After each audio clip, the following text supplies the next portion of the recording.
Fox News Alert, and the breaking news of the day is on tariffs. And we just have word that the Mexican president spoke to Donald Trump, and they are going to pause the tariffs on Mexico for 1 month. And Jackie Heinrich is standing by at the White House with more on this development. Hi, Jackie.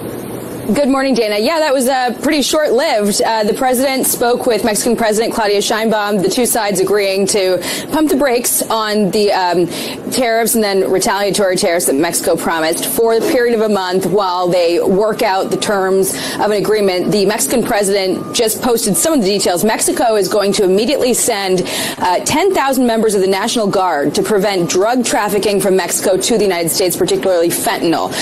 Also, she says the U.S. is going to work with Mexico to prevent the trafficking of high-powered weapons to Mexico. Something that Mexico hit back at when President Trump was threatening these tariffs was they were calling on the U.S. to curb the flow of guns from the U.S. down to the cartels. Sheinbaum says the two teams are going to begin working today on two fronts, security and trade. And President Trump posted on Truth Social that part of that team is going to include Secretary of State Marco Rubio, Treasury Secretary Scott Bessent, and Secretary of Commerce Howard Lutnick, as well as some representatives from Mexico. The president says he's going to be speaking with outgoing Canadian Prime Minister Justin Trudeau at 3 o'clock. All right, so as soon as we hear some information about that 3 o'clock call with Justin Trudeau, I'm sure Ashley or SV's back in, they'll send us links so we can check it out. But good afternoon. Welcome to the 3 o'clock version. I've locked in on my times. We're going to do 3 o'clock in the afternoon, and then 8 o'clock in prime time will be the new times for the two shows, with the asterisk being if Trump happens to go live, which he didn't, and neither did Carolyn Levitt earlier. Everybody was waiting to see, is there going to be a press conference? What's going to happen? And so what happened was, in case you guys haven't seen it, is Trump did do a press conference, but for some reason he didn't do it live. All the networks, everybody got caught by surprise. Hey, Trump's doing something, and it's going to be broadcast in a little while. But I have the entire press conference and the order signing for you. We're going to jump into that in a minute. So if you need to run, get a cup of coffee and a donut, whatever, we're going to jump in it. It's about a 35-minute presser. Of course, I am not going to interrupt the boss while he's talking. But this Mexico thing is absolutely huge. In less than, 24 hours? She kissed the ring. She came in and she kissed the ring. You know, we got to call that. We're going to win so much, you may even get tired of winning. And you'll say, please, please, it's too much winning. We can't take it anymore. Mr. President, it's too much. And I'll say, no, it isn't. We have to keep winning. We have to win more. We're going to win more. I find it interesting, guys like George from Beheezy Tweets and even Dan Bongino this morning. I can't take it. I can't take any more winning. Yeah, I'm a big guy. Let me absorb this. Let me take it all in. I love it. Absolutely love it. So let's take a look at what President Trump had to say this morning in regards to what happened with Mexico. In the only way that he can, his words are so good. All right, so he says, I just spoke with President Claudia Sheinbaum of Mexico. It was a very friendly conversation wherein she agreed to immediately supply 10,000 Mexican soldiers on the border separating Mexico and the United States. These soldiers will be specifically designated to stop the flow of fentanyl and newcomers into our country. We further agreed to immediately pause the anticipated tariffs for 1 month. We're going to give you a little bit of probation here. We want to make sure you actually do what you say you're going to do. Which will have negotiations headed by Secretary of State Marco Rubio, Secretary of Treasury Scott Bessent, and Secretary of Commerce Howard Lutnick, and high-level representatives of Mexico. I look forward to participating in those negotiations with President Sheinbaum as we attempt to achieve a deal between our two countries. Immediately thereafter, as the news broke that they're pumping the brakes on Mexico, both economies went up. People were worried this morning. The United States stock market took a dip. And as I've showed you over the weekend, Mexico's dollar just was in the toilet. And right away, boom, came right back. So Justin Trudeau, you are on the clock, bro. At this point, you see what he wants. All I'm asking you, secure the border and, stop the flow of fentanyl. That's all you got to do. If you do that, things are going to be at least a little bit better. But it seems as though he wants even more from Justin Trudeau. There's a little bit more pressure being applied. And that pressure is, I also want to do something equitable with trade. And so you're going to hear that during the press conference. So those of you who were here last night, I went live at midnight because for some reason Elon Musk decided he was going to hold a X Space, which is pretty much like a live video without video, it's just sound. He decided he was going to hold an X Space at midnight. And I had just finished my evening broadcast, and I'm looking in the comments, and people are like, you got to do it. I'm like, oh man, I'm so tired. If you were there, thank you for being a trooper and showing up at midnight. I got some good sleep. I'm well rested. I'm ready to go. But yesterday, when I was doing my show, not the midnight show, I said, this is interesting. The entirety of this USAID thing is being ignored by the media. They're not even touching it. Nobody wanted to even wade into those waters. But now it's unavoidable. It's unavoidable because it is the news. The title of my video yesterday was, this is the biggest story potentially in American history. And I really still do believe that. I think we have seen theft, fraud, and corruption in an epic scale. And so it absolutely forced the hands of the Democrats to respond. It forced the hands of the media to cover it. And they're still trying to figure out how to extricate themselves from it, which I'll go into after we watch Trump talk about it. But there's no way to extricate yourself from this, because at this point, the American people, you got to have an explanation. You can't just say we're here to feed the world, but you don't want to feed your own family. And that's what the Democrats are doing.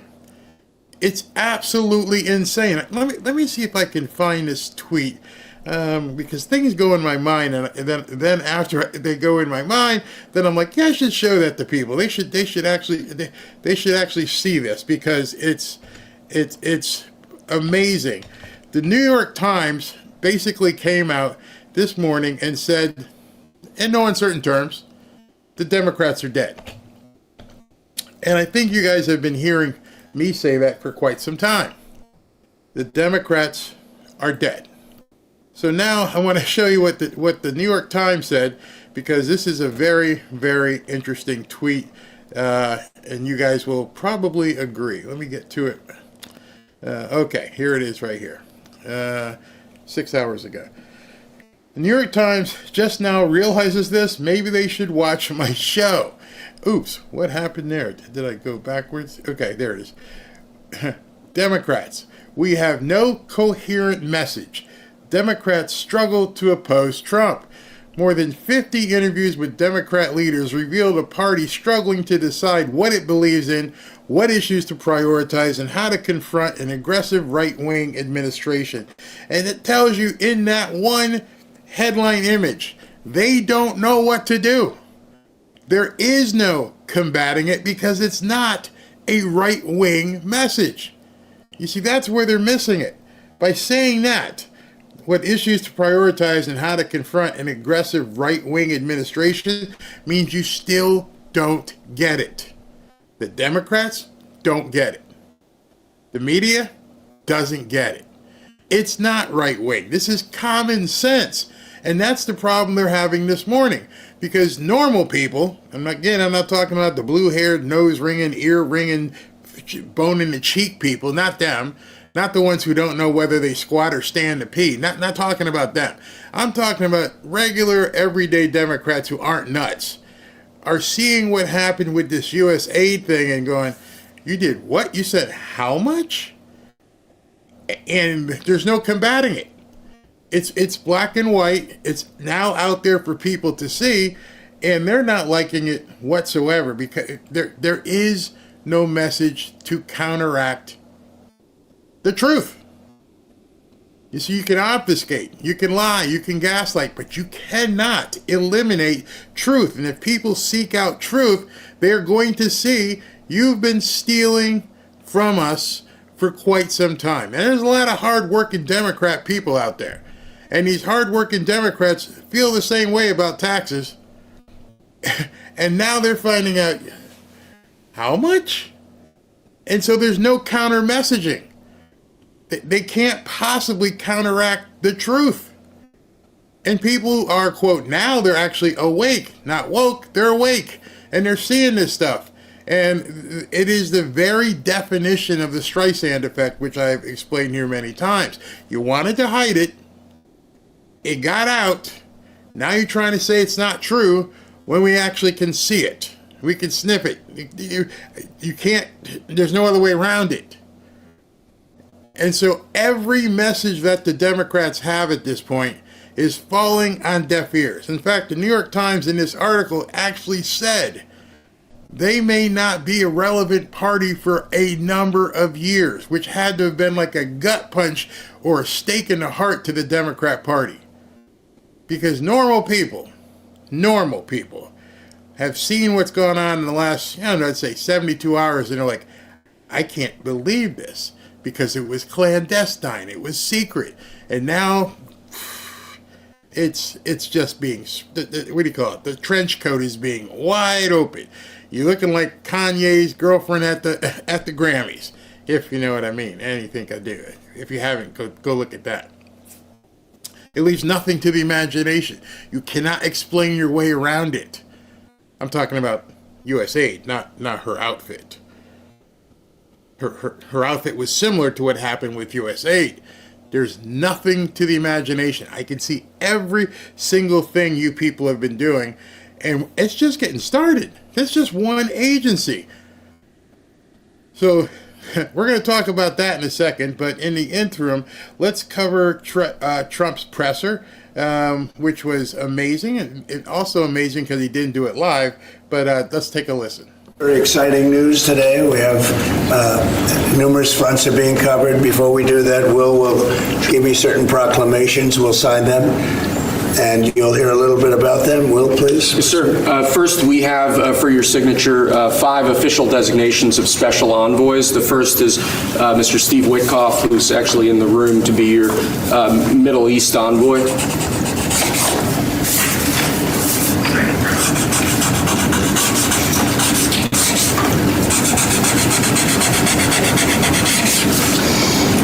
Where's Steve? Steve Witkoff, everybody. He's done a great job in the Middle East. Really great. But we'll see how it all turns out. It's complex, but I think he's going to do very well. Next, we have Mauricio Claver-Carrón to be your special envoy to Latin America, sir. Okay. Good man.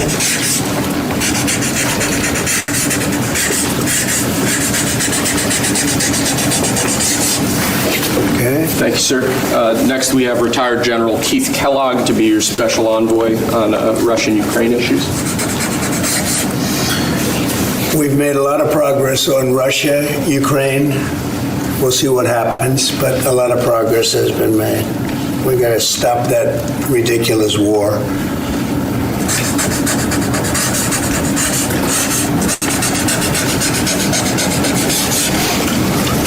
Okay. Thank you, sir. Next, we have designation of Rick Grinnell, to be your envoy for special missions. I sent him to California to turn on the water. We turned it on. It was not easy because we had to go through a lot of environmentalists that are causing a lot of problems, and we have billions of gallons of water. It was on 3 days ago. You probably saw. It should have gotten a lot of press, but it didn't get much.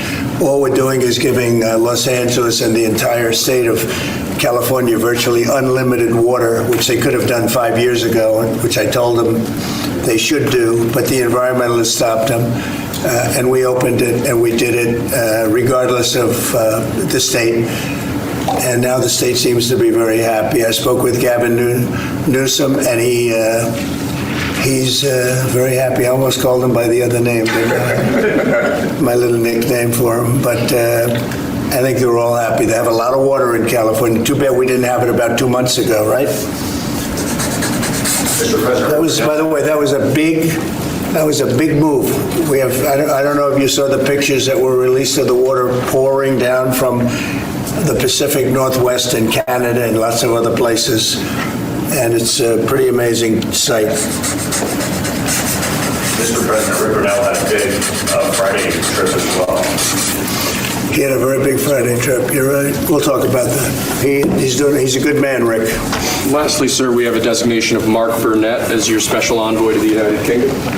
You know who Mark Burnett is? I figure he should be good.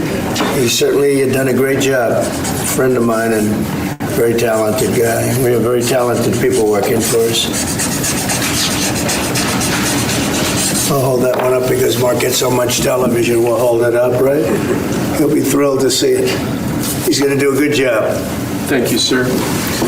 Next, your administration has smashed records for appointing large numbers of highly qualified, capable people at all levels of the federal government. These are 28 sub-cabinet level officials being appointed to a number of different departments and agencies. Some of them are quite important positions like departmental general counsels, but these are people who have been pre-vetted and have received your approval previously. Very good.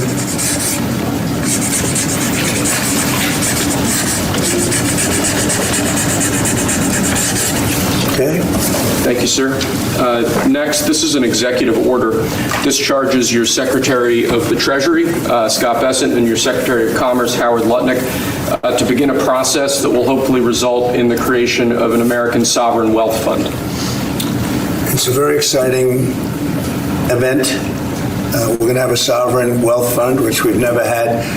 We have a lot of things that create wealth, and you're seeing that over the last 2 weeks. I think we've created more wealth. Other people have created de-wealth, the people, my predecessors. We're creating a lot of wealth. Scott, maybe you'd like to say something about it, and I'd ask also Howard to say something about it. Yes, sir. This is very exciting. We're going to stand this thing up within the next 12 months. We're going to monetize the asset side of the U.S. balance sheet for the American people. We're going to put the assets to work, and I think it's going to be very exciting. We're going to study best practices that's done around the world. It'll be a combination of liquid assets, assets that we have in this country as we work to bring them out for the American people. The extraordinary size and scale of the U.S. government and the business it does with companies should create value for American citizens. If we are going to buy 2 billion COVID vaccines, maybe we should have some warrants and some equity in these companies and have that grow for the help of the American people. So I bring all these things together. I think Scott and I will create an amazing sovereign wealth fund for you, sir. So other countries have sovereign wealth funds, and they're much smaller countries, and they're not the United States. We have tremendous potential in this country, tremendous. You're seeing that, what's happened just in a short period of time. And as an example, TikTok, we're going to be doing something perhaps with TikTok, and perhaps not. If we make the right deal, we'll do it, otherwise we won't.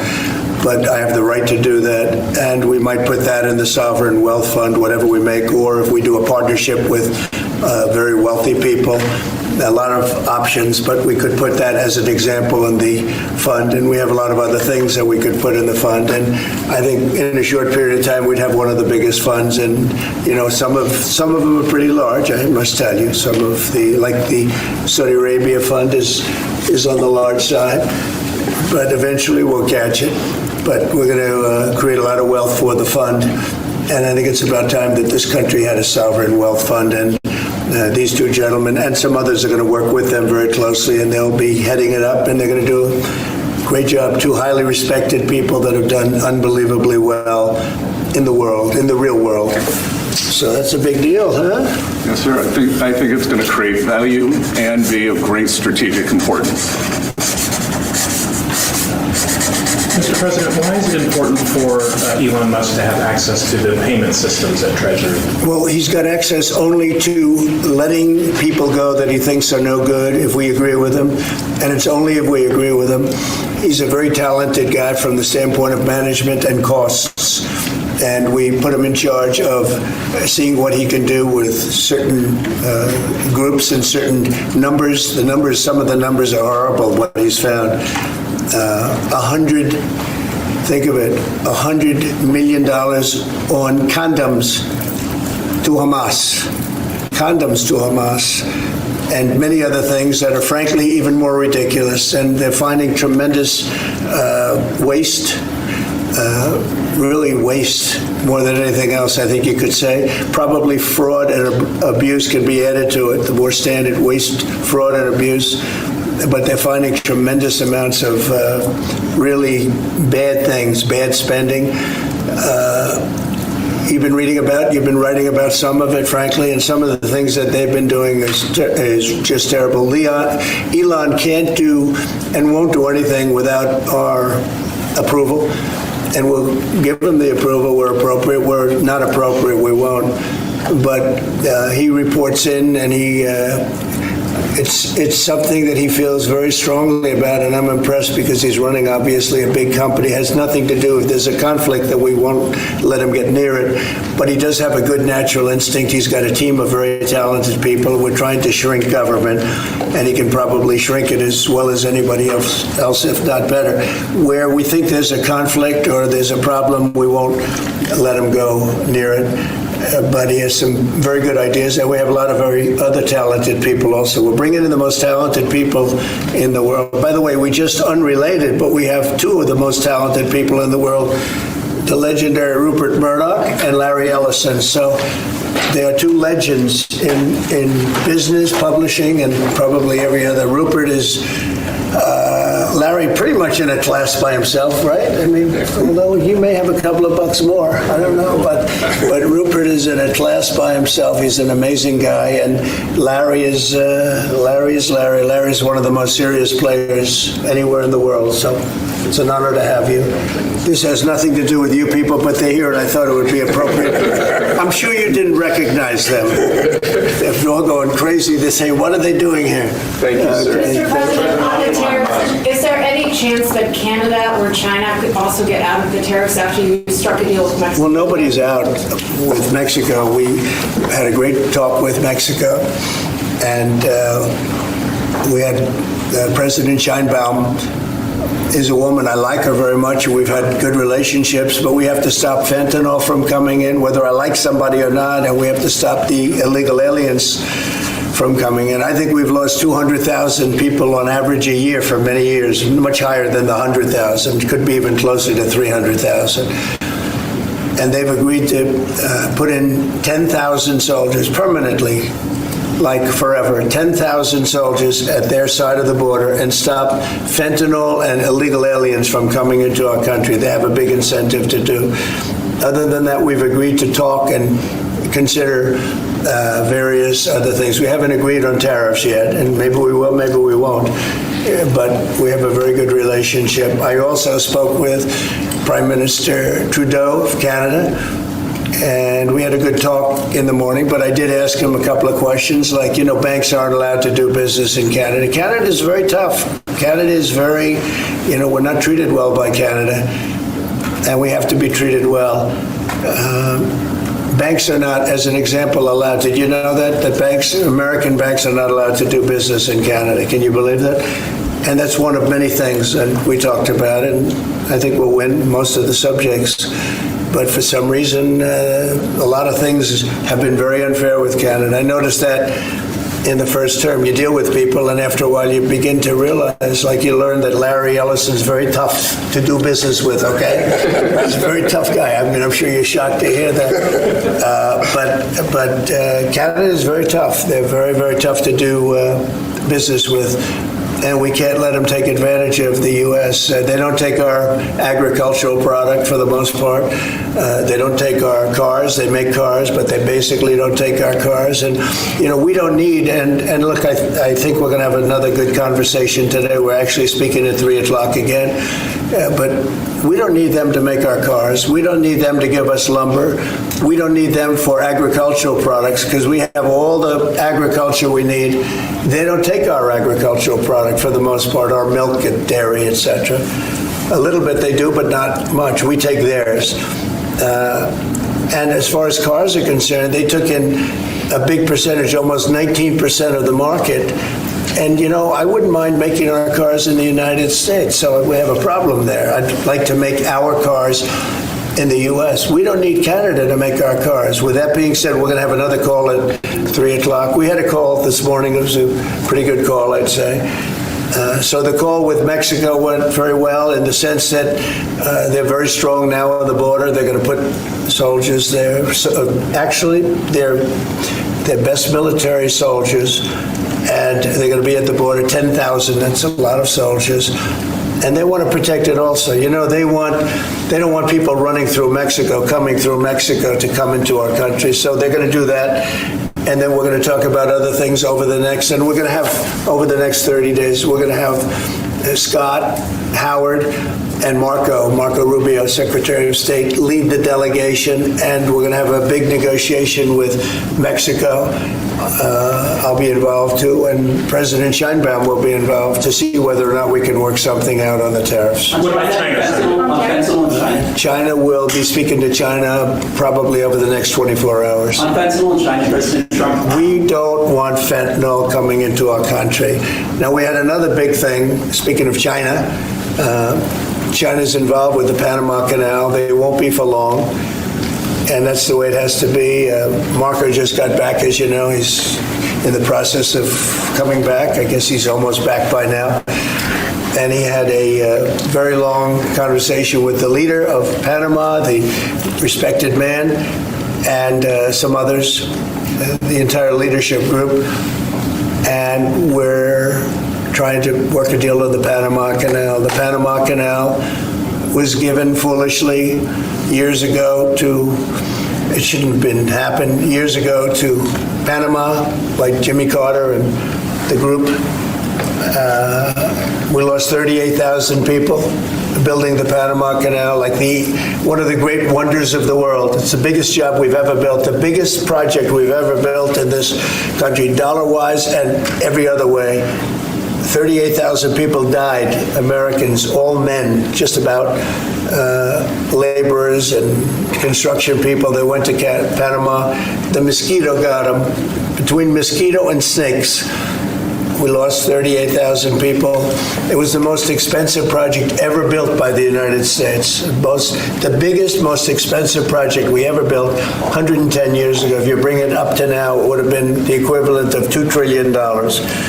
The most expensive we ever built, and we gave it away for $1, okay? We gave it away essentially for nothing. And we either want it back, or we're going to get something very strong, or we're going to take it back. And China will be dealt with. And we didn't give that to China, we gave it to Panama. We shouldn't have given it to Panama, but Panama, as you know, has violated the agreement, totally violated the agreement. So that's in the process right now, but they did have a very good meeting with the head of Panama. In addition to tariffs on China, do you say your current thinking about whether China should be forced to pay reparations both for fentanyl deaths and million COVID? No, I haven't talked about that, but they do have tariffs. Honestly, nobody, the amount of money that was lost and most importantly, the lives lost because of COVID is not something that anybody could ever even imagine. It's probably $60 trillion, and all the countries in the world don't have $60 trillion. The amount of death and the amount of destruction and the amount of money lost is probably $60 trillion. I had it figured by people about 3 months ago. I was just had figured out, nobody knows what the real number is, but it's almost an infinite number, the damage done, but I have not discussed that. What I have discussed is we'll have some good meetings with China. We have meetings planned, and we'll see what happens. But that was just an opening salvo. If we can't make a deal with China, then the tariffs will be very, very substantial. Okay, I'm going to sign this one. Sir, this is, you've obviously made making America healthy again a key priority of this administration.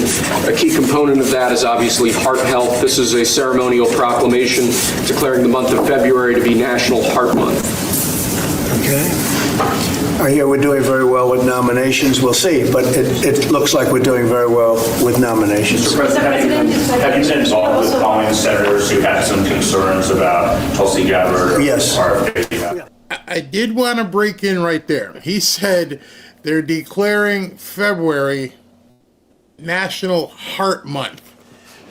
Interesting, because you're going to hear today in the news, and people are going to be freaking out, and they're going to be screaming all across the place.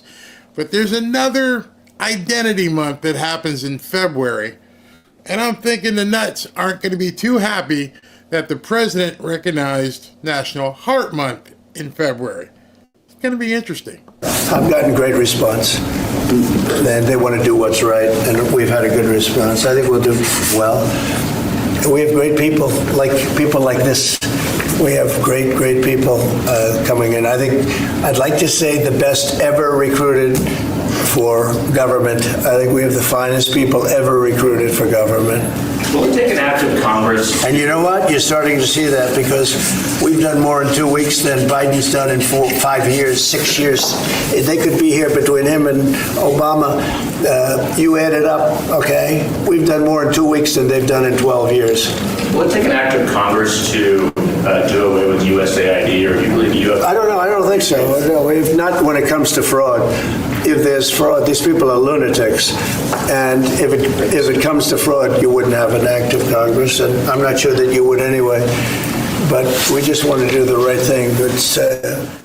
I'm sorry. Got to jump in when I hear a huge salient point like that. So one of the Democrats, or a few of them, are running around saying, you can't undo this. You can't do it. You do not have the power to do this. Even though it was an executive order from a previous president, which means if it's not a law, it's an executive order, a new executive order can overturn it. But that being said, what he just told you is a key to many, many things in regards to how they're responded, and they're trying to do all the lawfare and go to the Supreme Court. He just told you the key. He goes, won't matter if it's fraud. Won't matter. So if they can uncover fraud, then all bets are off. He can absolutely cut a number of things. If there's fraud alleged and it gets into the Attorney General, Pam Bondi, and they start pursuing things from a criminal perspective, then you can't keep doing the criminal act. You can't facilitate more crime. So it would have to be shut down, because now, hey, we've got a criminal investigation underway. Done. And he just told you basically how he's going to do it and how it's going to run on a number of different things. Yeah, you're going to run to a court. You're going to try and get in front of a judge. But as soon as Pam Bondi and Kash Patel get confirmed, and they start initiating criminal investigations, and they name this stuff here as evidence. No, you can't have a injunction against a criminal investigation of the nature of what they're going to be doing. It's something that should have been done a long time ago. It went crazy during the Biden administration. They went totally crazy what they were doing, and the money they were giving to people that shouldn't be getting it, and to agencies and others that shouldn't be getting it. It was a shame. So they're tremendous fraud. But we'll be doing a report. We'll be giving you that report at the appropriate time. You know, in the first term, though, USAID was something that you liked in some respects. I love the concept of it. Had some programs. Sure. I love the concept, but they turned out to be radical left lunatics. And the concept of it is good, but it's all about the people. Mr. President, you said you also want to impose tariffs on the EU. What kind of tariffs are you thinking about? Well, we have massive deficits with the European Union, massive, like $350 billion, if you can believe it. They don't take our farm product. They don't take our cars. They don't take almost anything, but we take their cars. We have millions of cars coming in, BMW and Mercedes-Benz and Volkswagen and just so many different cars, and we don't do anything about that. And we don't charge them tariffs. They make it impossible to sell cars in the European Union. They make it very difficult, agricultural product. They actually don't take it. And they have a lot of excuses. Some of them are the pesticides and the different chemicals used. And Bobby Kennedy actually is looking at that very, very seriously, because maybe it's not necessary to use all of that. You know, we want to be the healthiest country, and we're not. We spend more money on food than anybody else in terms of its creation, but we're not the healthiest country. So maybe there is something to the fact that we shouldn't be using so much chemical, and maybe that'll stop. But Bobby Kennedy is the one, because he is not a believer in all of the things we have done, and neither are the Europeans. So we'll see what happens. But they use it as an excuse not to buy our product. And I asked a couple of the leaders, I don't want to use names, but how many Chevrolets or Fords do you see in the middle of Munich? And the answer is none, because they don't take any cars. They don't take anything. So the European has abused the United States for years, and they can't do that. And they want to make a deal. Let me tell you, in all cases, they all want to make deals. There's nobody that doesn't want to make deals. They've been abusers, and they want to make deals. So we'll see about that. But we'll have, I think, some very fair. All we want is a fair deal. And, you know, there's a word, reciprocal. I'd go right now, reciprocal tariffs on everybody. Because many of the countries that you feel so horrible about, the way they're being treated by Trump, you're saying, oh, President Trump is so terrible to them. Well, they charge us tariffs. European Union has a VAT tax, which is through the roof, okay? It's a similar thing, similar to a tariff. It's a VAT. And they have it, and it's numbers like you wouldn't believe. And Canada, I told you about the banks, and I told you they charge us. And people don't say that. They don't like to say it. Just like they don't like to say that I opened up the water for California. It's a great thing. It's too bad they didn't do it themselves. I had to do it, and it was not easy. We did it a very rough way. And I didn't like to do it a rough way. We shouldn't have to do it a rough way.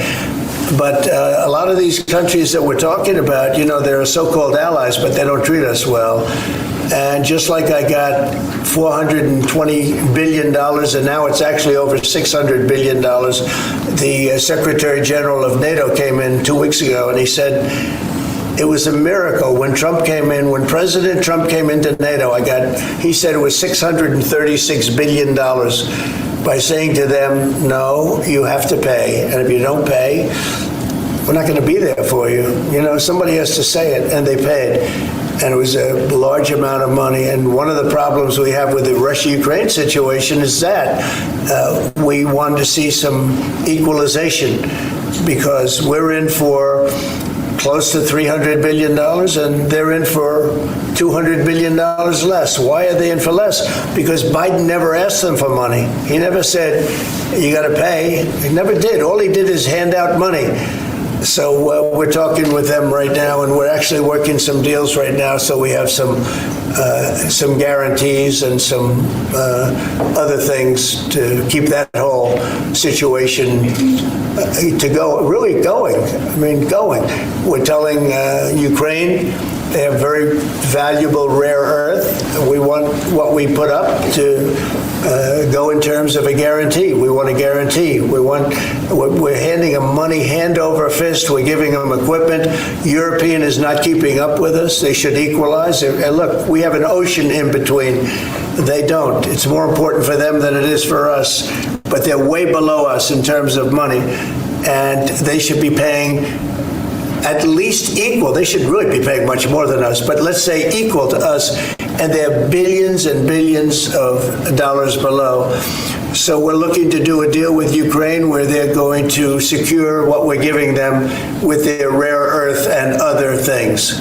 The deal with Mexico this morning, was that partially related to the market reaction and a criticism from Mr. Murdoch's own newspaper? He called it the dumbest trade war on the editorial page on Saturday. I'm going to have to talk to him. I've been right over the Wall Street Journal many times, I will tell you that. I don't agree with him on some things. No, it's not only is it not dumb, you're going to see. Every single one of those countries is dying to make a deal. You know why? Because they're ripping us off really badly. And the United States is tired of just being ripped off. And that's why we have $36 trillion in debt. We have it for a reason, because we make bad deals with everybody. And we don't allow that anymore. So the Wall Street Journal is wrong, because very simply, every single country that you're writing about right now is dying to make a deal, because the deals they have right now are so good and so good for them and so profitable for them. You didn't know that Canada didn't allow our banks. You didn't know all of these different things. And I think in the end, you're going to see that either very, very substantial tariffs are going to be paid by them, or they're going to make some kind of a deal. Or did Mexican President Sheinbaum? Did what? Did you blink this morning? There was no blinking. No, she's a wonderful woman, but she did agree to 10,000 soldiers on the border. I would say that's a lot. Would you say that's pretty good? 10,000 soldiers on the border? Sir, and the 10,000 soldiers are going to keep illegal aliens out, and they're going to keep them out, seriously out, and otherwise they're going to have a big penalty. Mexico's going to be penalized. They're not going to come through Mexico anymore, and they're not going to let the fentanyl come in from China. And China hopefully is going to stop sending us fentanyl, and if they're not, the tariffs are going to go substantially higher. Sir, just to clarify, when you said about Ukraine earlier, the rare earths, is that something you want them to give, the rare earths, to the United States? Yeah. Okay. I want to have security of rare earth.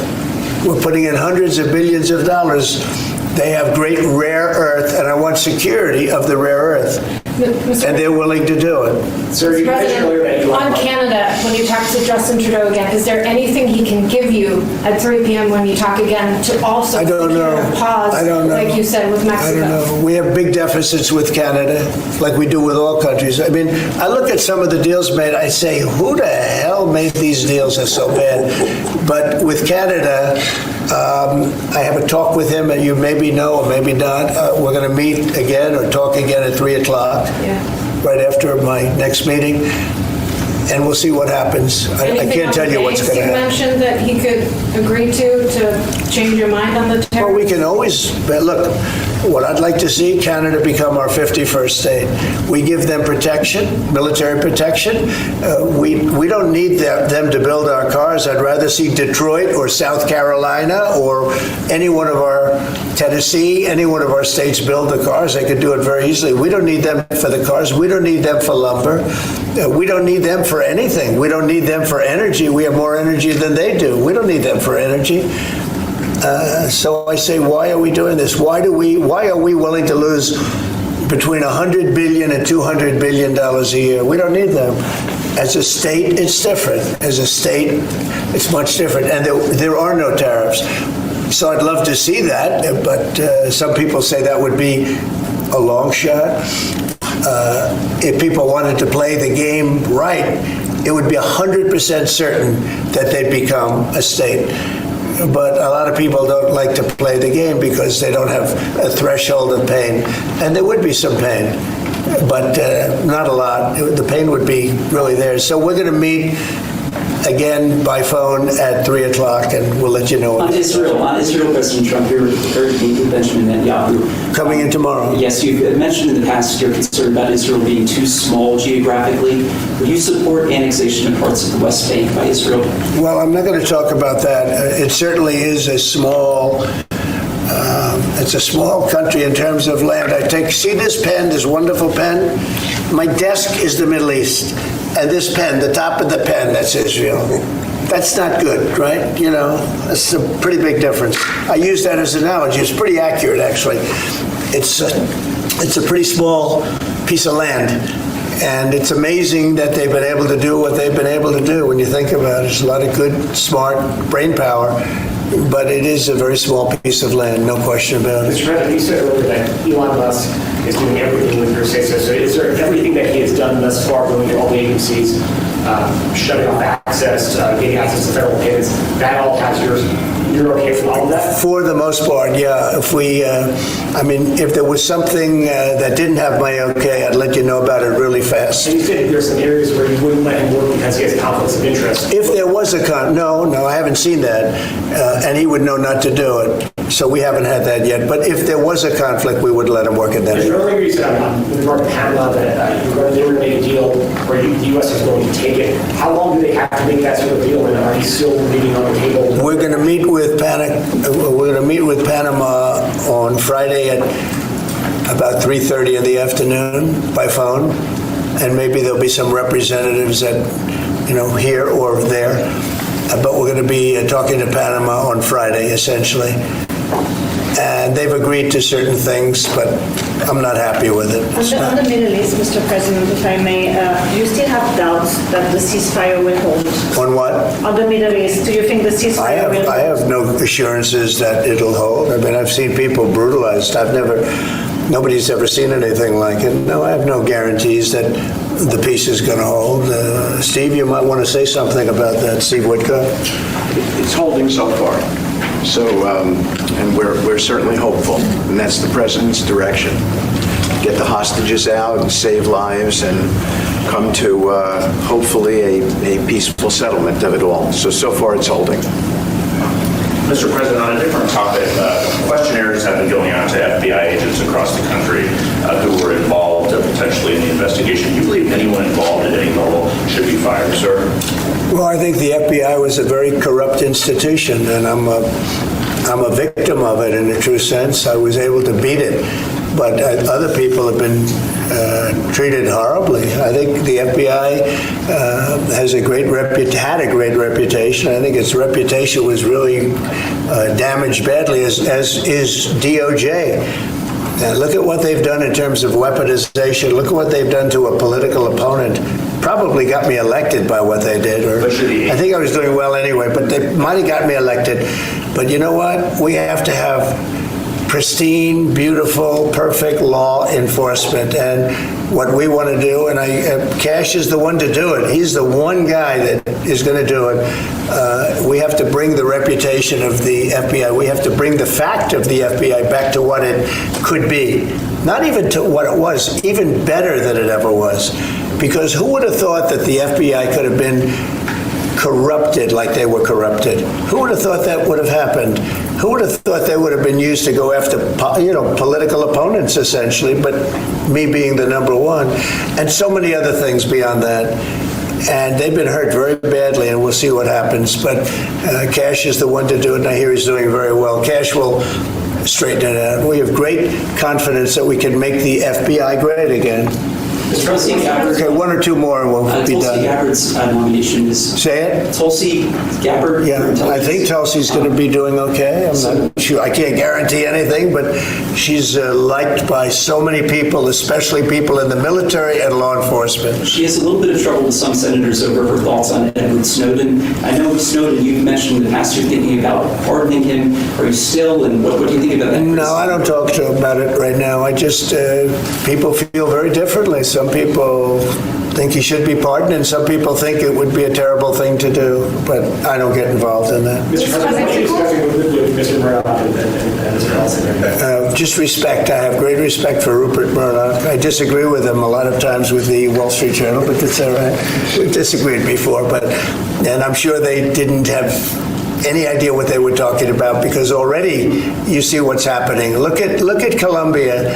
Look at what happened with that. Everybody said that with Colombia it was going to be a disaster. In one hour, everything was settled. You know why? Tariffs. Without tariffs, they wouldn't have been the same way. They would not have treated me the way they treated me, which was extremely nicely. And I don't want to use countries, I don't want to use names, but tariffs are very powerful, both economically and in getting everything else you want. Tariffs for us, nobody can compete with us because we're the pot of gold. But if we don't keep winning and keep doing well, we won't be the pot of gold, and then tariffs won't be so good for us. But when you're the pot of gold, the tariffs are very good. They're very powerful, and they're going to make our country very rich again. Thank you very much, everybody. We are the pot of gold. Love how he says that. It's so refreshing to watch a president doing presidential stuff. You're actually talking to people. And I don't know, we should have had a drinking game maybe, or bingo, but every time he said the word deals, you can go back and watch a ton of speeches by Kamala, and you can watch speeches by Biden, whenever he made them, however he was reading them. Oh, by the way, there was no teleprompter. That was him for 35 minutes or whatever. Just what you got. I know what I'm talking about. He can just go. But the word deals came up over and over and over, very prominently. Obviously, he has a businessman mentality, and he's like, let's get to the table and let's negotiate. Let's make a deal. It seems like the Democrats have no concept of the idea of cutting deals. Understanding I might not get what I want, you might not get what you want, but we'll find something that works for both of us.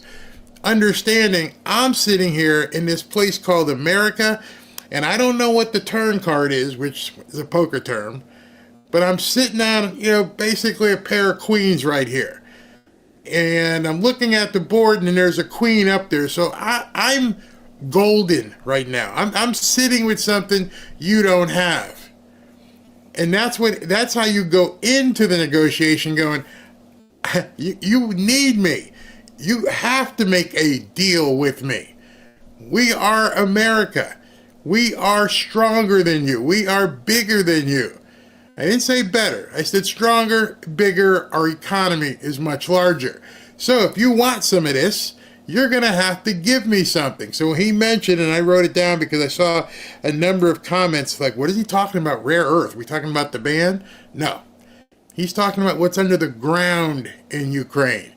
Whatever minerals that they think they can extract to use for our benefit.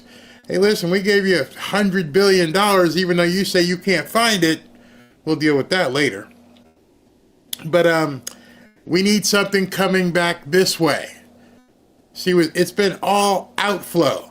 I haven't got anything from you. Well, Biden just give us the money. That was him. I'm here to collect. You've taken and you've taken and you've taken and you've given us nothing. So now you owe me. So before we can even discuss a deal, I want to know what your idea is to pay me back, which has got to be sending shivers up the spine of Zelensky. He didn't think that he was going to actually have to pay this money back. Did you think it was a grant? That the American people just said, yeah, here, take all you want. Yeah, they did. Because that's what Biden and Kamala and their whole Marxist ideology, that's what they believe in. We have too much. We have to help these other countries. The same thing that goes behind forgiving student loan debt. What do you mean? I didn't take out Susie's loan. Why the hell should I be paying Susie's loan back? I didn't get into a fight with Putin. Why am I just giving Zelensky money? And Trump's walking in and going, yeah, we're going to end this thing. Now that we're going to end it, what you got for me? And I'm just telling you in advance, it's going to piss off the Democrats something crazy. Give them something else to set their hairs on fire. It will. Because you got a guy who's walking in and says, what do you got for me? And I know Americans with real working frontal lobes are going to say, yeah, that makes a good idea. We spent all this money. Now what's coming back? The other thing he mentioned, and I have a video about it, but I think he covered it, the Sovereign Wealth Fund. Those are two words probably in the name of that fund that will drive Democrats bat poop crazy. But before I get into that, let me go ahead and pay some bills here. I want to talk to you about a new sponsor. It's pretty interesting. This new sponsor, very short message. I like what they're offering, and it makes a whole lot of sense. It seems to be free. It says, folks, Trump is finally back in office, and it's only going to get better from here. As a celebration, Patriot Addict is sending our free Trump red knives to people who voted for Trump. Sounds like a great deal. This is just their way of saying thank you for supporting him and being part of this movement in history. Normally, this knife retails for $100, but right now you can grab it just for the cost of shipping. Scan the QR code right there on the screen to apply your 100% off coupon and claim your Trump knife today. Now, let me just tell you, because sometimes people wonder, hey, listen, am I getting scammed or anything else? They came to me and said, it's free, just pay for shipping. If you don't want to buy anything else, don't buy anything else. Don't give them extra money. If you want the free knife and it costs you $4, $5, $6, $10 to have it shipped to you, that's fine. I want to warn my audience to make sure you understand what you're getting into. Some people had said the Kids Trump Guide from Huckabee, hey, they charged my credit card afterwards. Make sure you understand as you read into things what you're buying, what you're giving your information for. I even tell you that when you get my free hoodies. I'm not charging, not buying anything, not selling anything, but this seems like a very good deal. In addition to that, you guys know I'm a partner with Lear Capital, and as much as things are going on around the country, I would, if you can afford it, things are crazy. And I'm going to show you some stuff in about 2 minutes to show you how crazy it's getting. This thing here, this is I think a very quarter ounce of gold. You can probably get this for $600 or $700, but a full ounce is going to cost you nearly $3,000. This here is an ounce of silver. This is going to cost you about $32. So most people can buy silver. Just want to say. So here, take a listen to this. As you know, President Trump has assembled the Avengers to make America great again. And of course, we're all excited and ready to see them get to work. But with everything we're seeing right now, don't take your eye off the ball. Things could get much worse before they get better. With the possibility of World War III still looming, and with the Democrats doing everything they can to impede Trump, you still need to keep your guard up and your money protected. Oh, and our national debt is still massively increasing. Don't get me wrong, I have high hopes for Trump's America, but I also have a family to look out for. You see, Trump and the Avengers have quite the uphill battle ahead. That's why I'm making sure I'm protected, and I'm recommending that you do the same. One way to be protected is by diversifying your portfolio. That's why on this channel I've been happy to partner with Lear Capital. As you know, I've been involved in real estate for quite some time. And although I dabbled in gold and silver, Kevin and his staff at Lear have helped to educate me even further, especially in regards to silver. Give Lear a call today and they'll show you how easy it is to move some of your savings or your retirement account into gold and silver. Gold and silver have been proven to hold value and protect wealth for the long term. Call Lear today at 800-601-5430 or go to learberry.com to get your free gold and silver wealth protection guides. There's no obligation, just free information. Many of you have seen my interviews with Lear founder Kevin Demerit, and I can tell you this company is solid and likes to educate their customers. Just so you know, Lear has over 27 years of experience, thousands of 5-star reviews, and over $3 billion in trusted transactions, and is the only company with a 24-hour risk-free purchase. You don't pay unless you're 100% satisfied. So call 800-601-5430 or go to learberry.com. And when you call, don't forget to ask how you can get up to $15,000 in bonus gold or silver with a qualifying purchase. So if you'd like to take advantage of this opportunity, please call my friends at Lear Capital at 800-601-5430 and tell them Barry sent you. Okay, so Now I want to go back to a second. Trump is meeting our Florida Panthers, the Stanley Cup winning team, at the White House, and it's just one of those celebration things when he gets to Jersey and all that kind of stuff. So we're going to continue because this stuff is really important. He mentioned sovereign wealth fund. Now understand what that really is.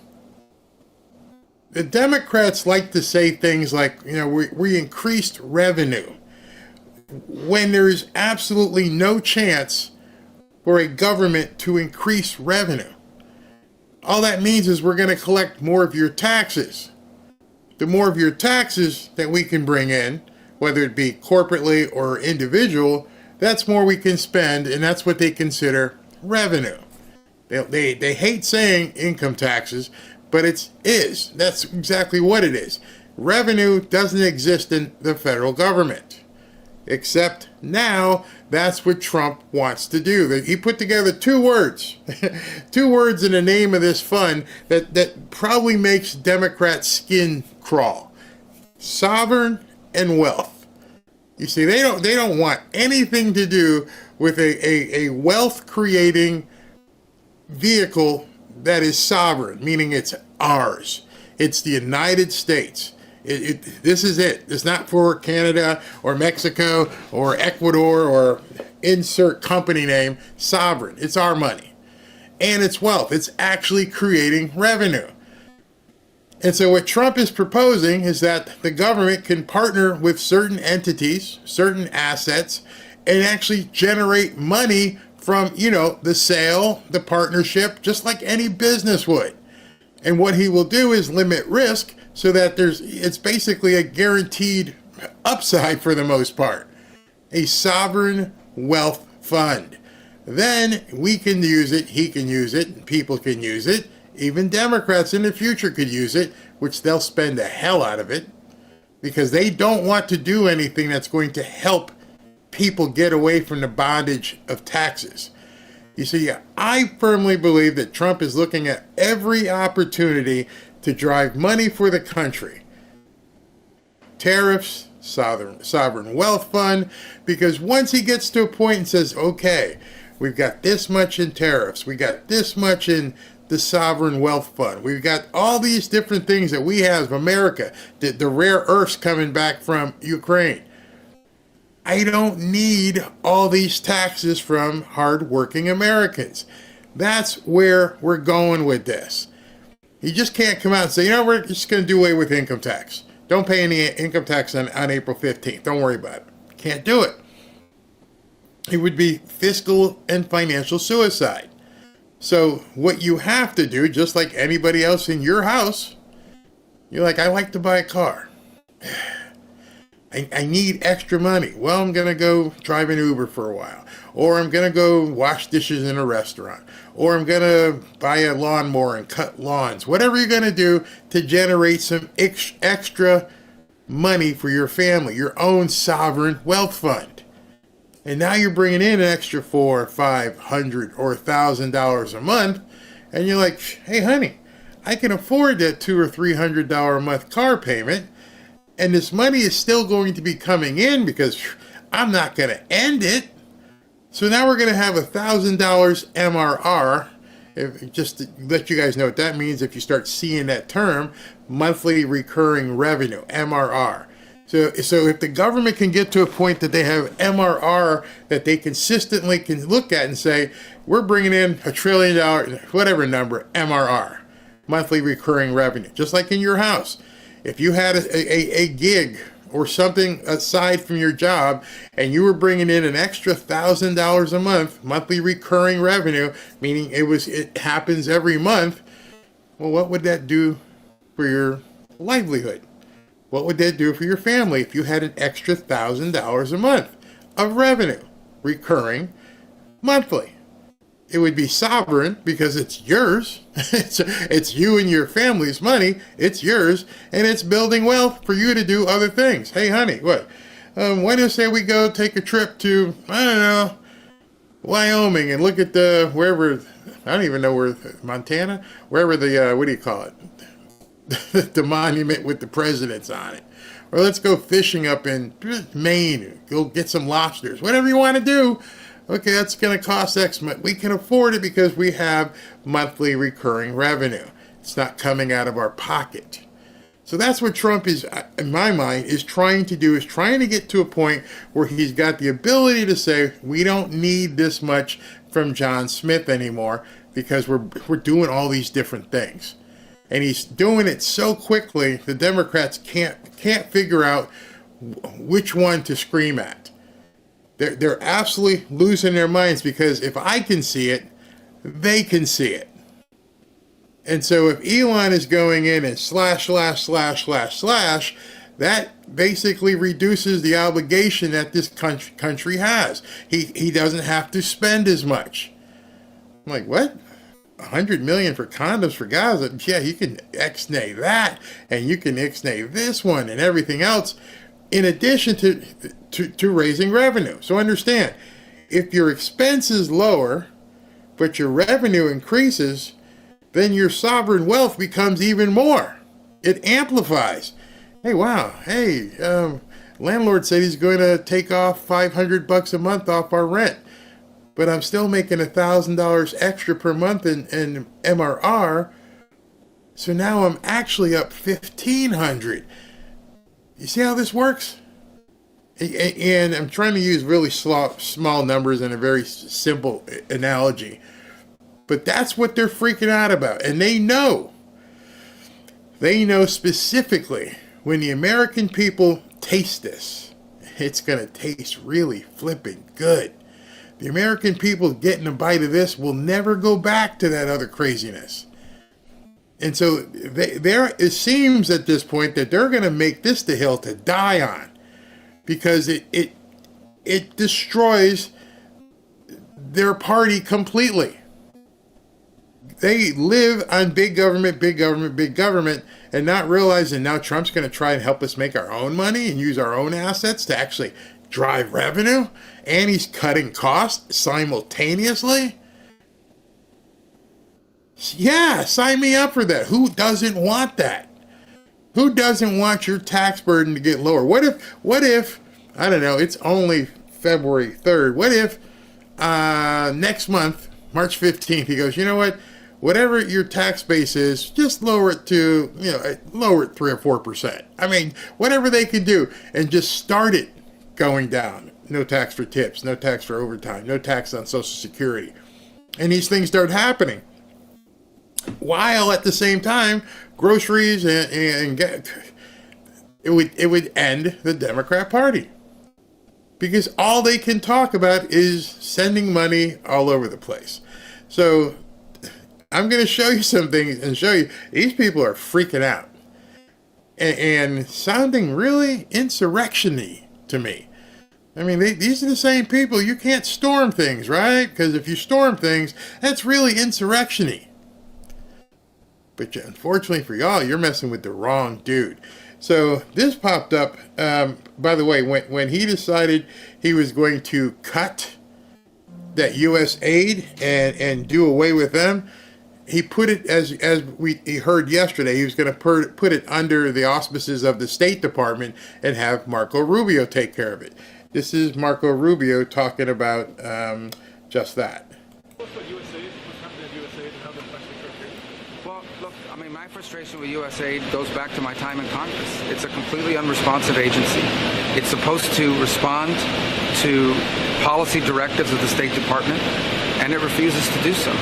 So the functions of USAID, there are a lot of functions of USAID that are going to continue, that are going to be part of American foreign policy, but it has to be aligned with American foreign policy. I said very clearly during my confirmation hearing that every dollar we spend and every program we fund, that will be aligned with the national interest of the United States.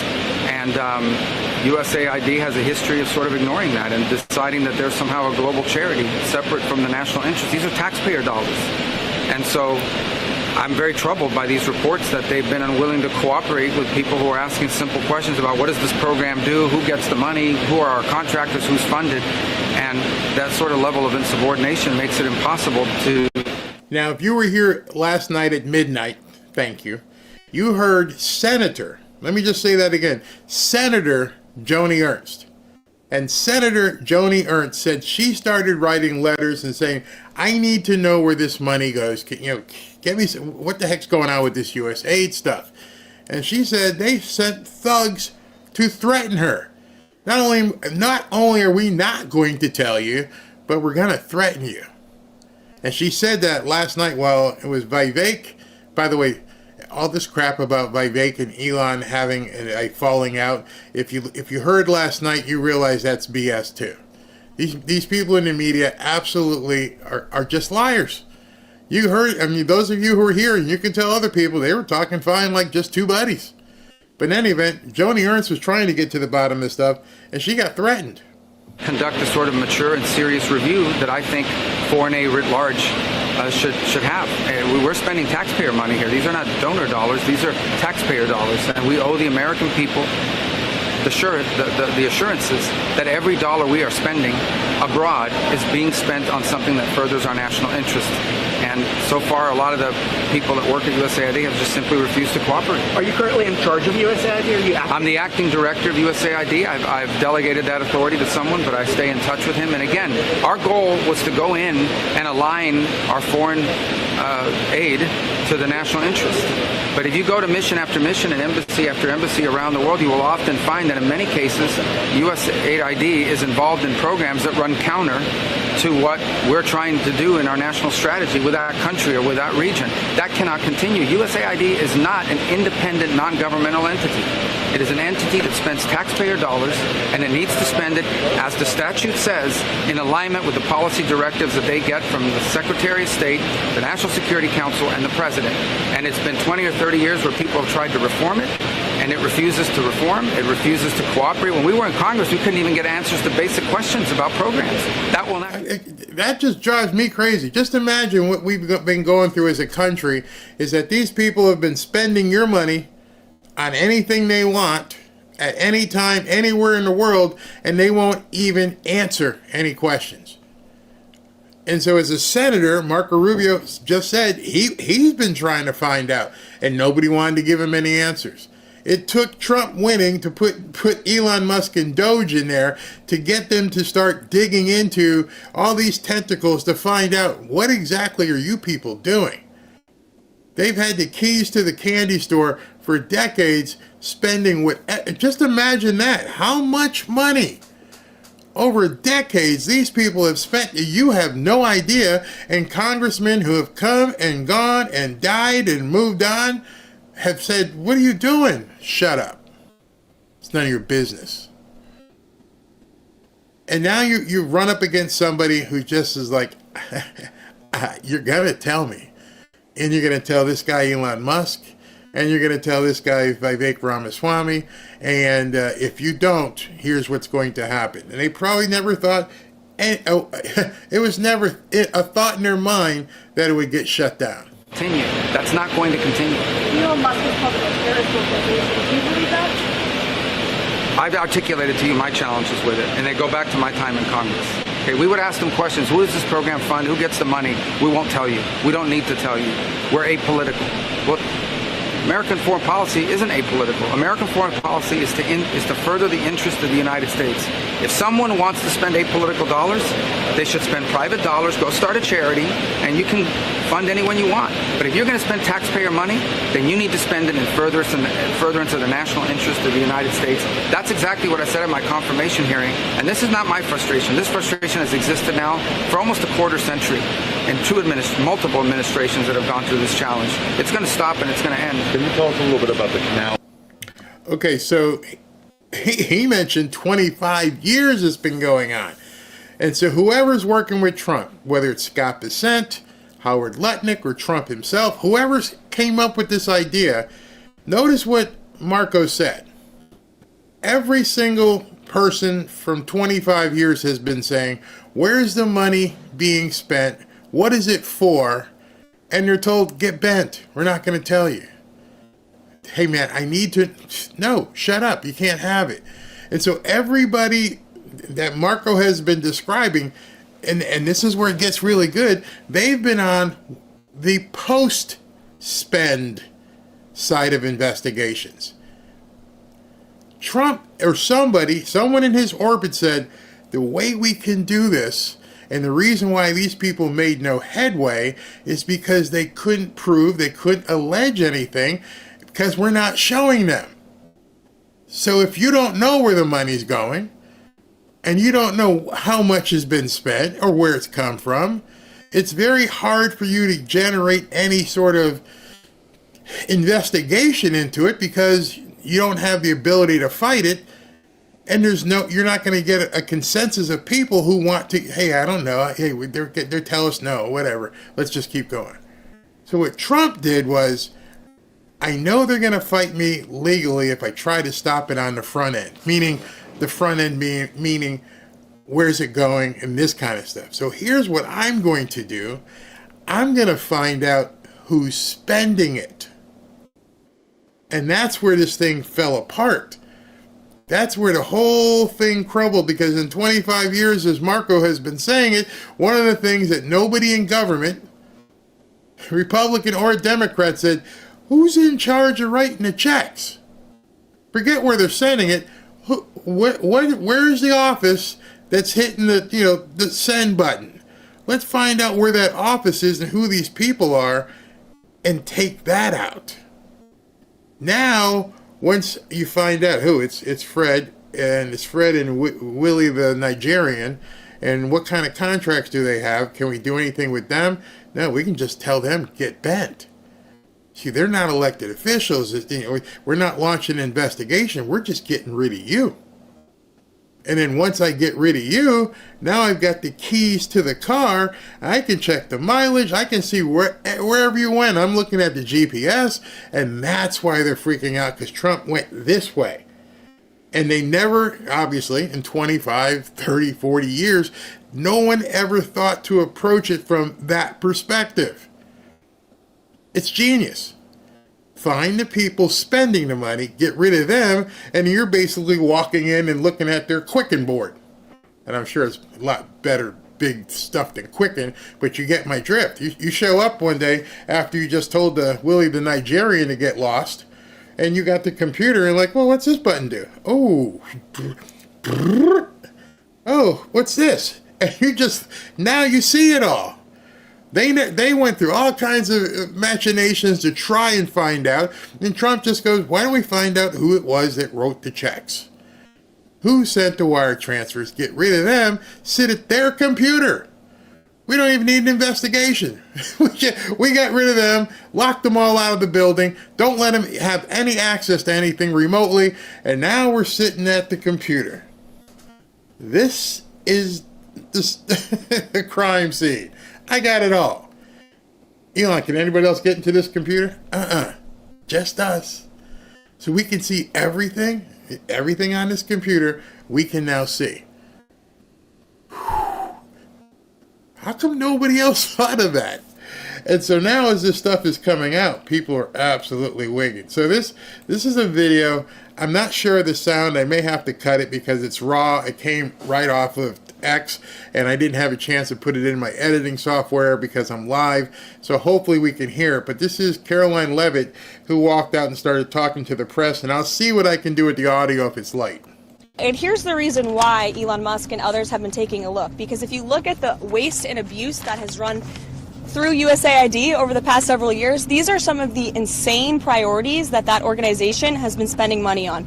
$1.5 million to advance DEI in Serbia's workplaces, $70,000 for a production of a DEI musical in Ireland, $47,000 for a transgender opera in Colombia, $32,000 for a...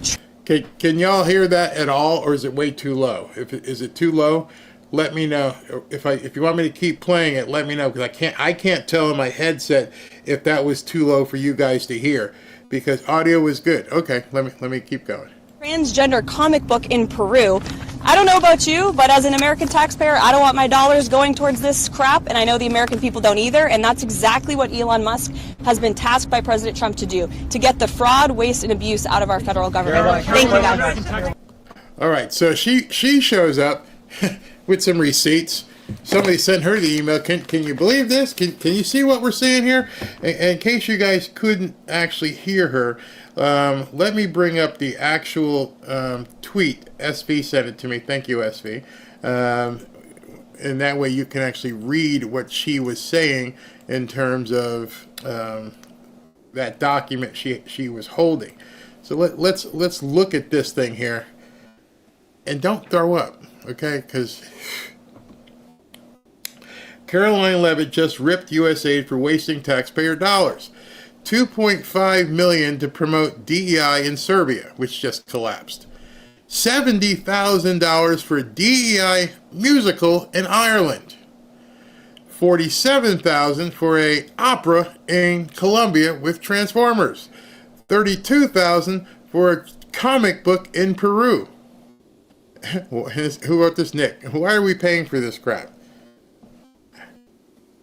Because we didn't know about it. These people were just spending your money left and right. And you know, over the last 24 hours, I've showed you some stuff, and I've looked at some of the comments you guys post, and people are like, this is crazy. I am so pissed off. Yeah, it got really crazy. Really, really crazy.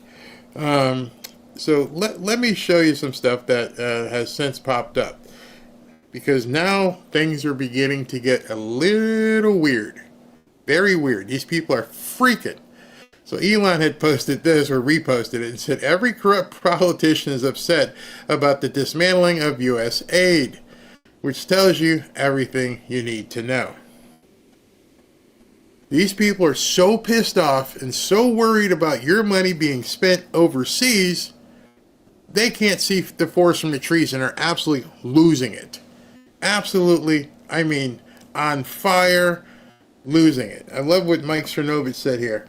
USAID was the skeleton key to unlocking all of the corruption. I've never seen Democrats so outraged about anything. Completely outraged.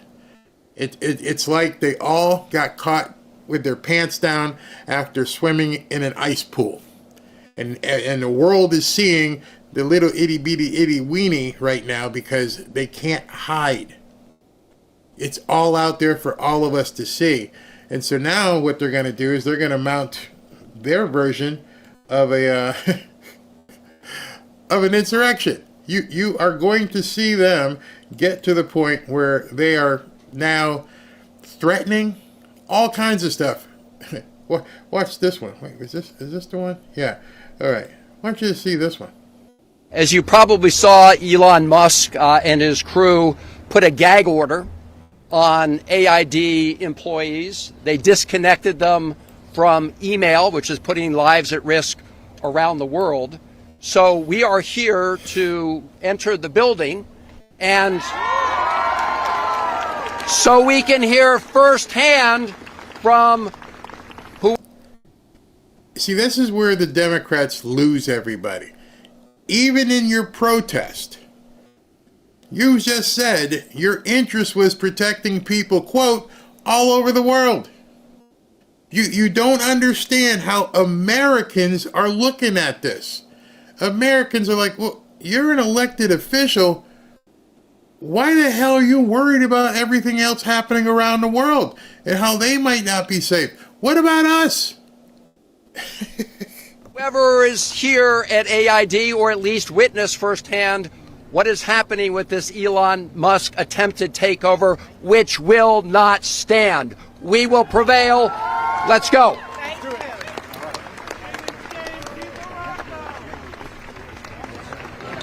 So just as you're looking at this, understand that is a sitting member of Congress getting ready to storm a government building.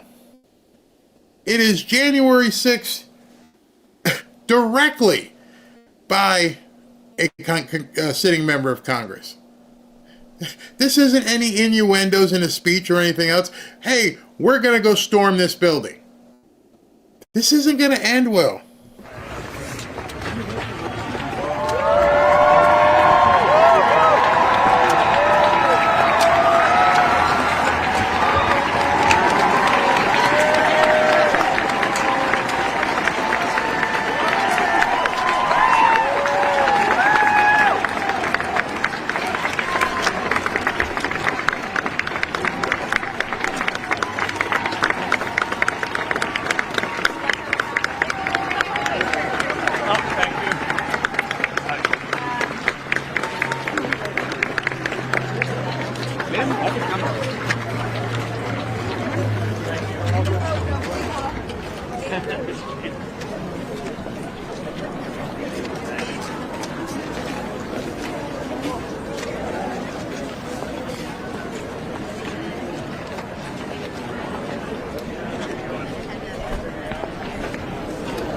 So this happened before, as I was going on the air, so I don't know the rest of the story. We will be covering it at 8 p.m.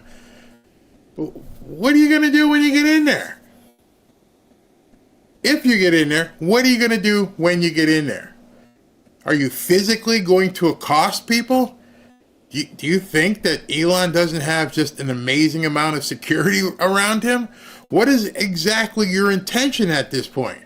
To take over the government building? Are they not doing specifically what they spent 4 years trying to prosecute? This is a riot. And I bet you, if you took, facial recognition, most of those people are probably government employees. You see, there ain't no big crowd of liberal nuts and Democrats are going to show up. What are we doing? We're going to go in this building. Why? Well, I'm not going over there. It's cold outside. What do I care about USAID? These are government employees and media. You can tell by all the cameras and everything else. This was a complete setup. They wanted pictures of this. They wanted to intimidate or think that they're going to intimidate Elon Musk. Why? Because now we have seen the keystone.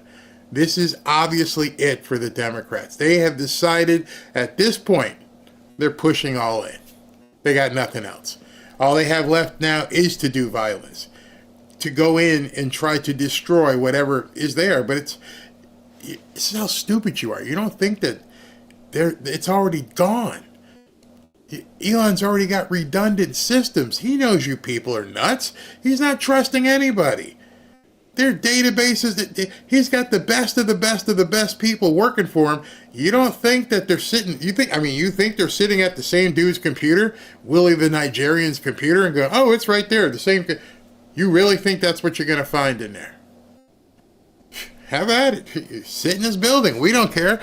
Maybe we just lock you in here. Be easier to arrest you. Elon probably has prototype robotic bodyguards. Oh yeah, they are the government dem nuts. It's absolutely insane. Omar was there. I got more to show you. Arrest them. They are trespassing. You see, in addition to the Streisand effect, this is something where you might have wanted just to let this go. Maybe not make a big deal out of it, because the more you make a big deal out of it, the more of us are seeing this. It doesn't make any sense. And like Mike Sinovich said, this is it. This is the skeleton key. Everything. This is the Rubik's Cube. Whatever you want to call it, it has been solved. This is the Democrats' Alamo. I mean, whatever analogy you want to use, it's obviously it. They got nowhere else to go.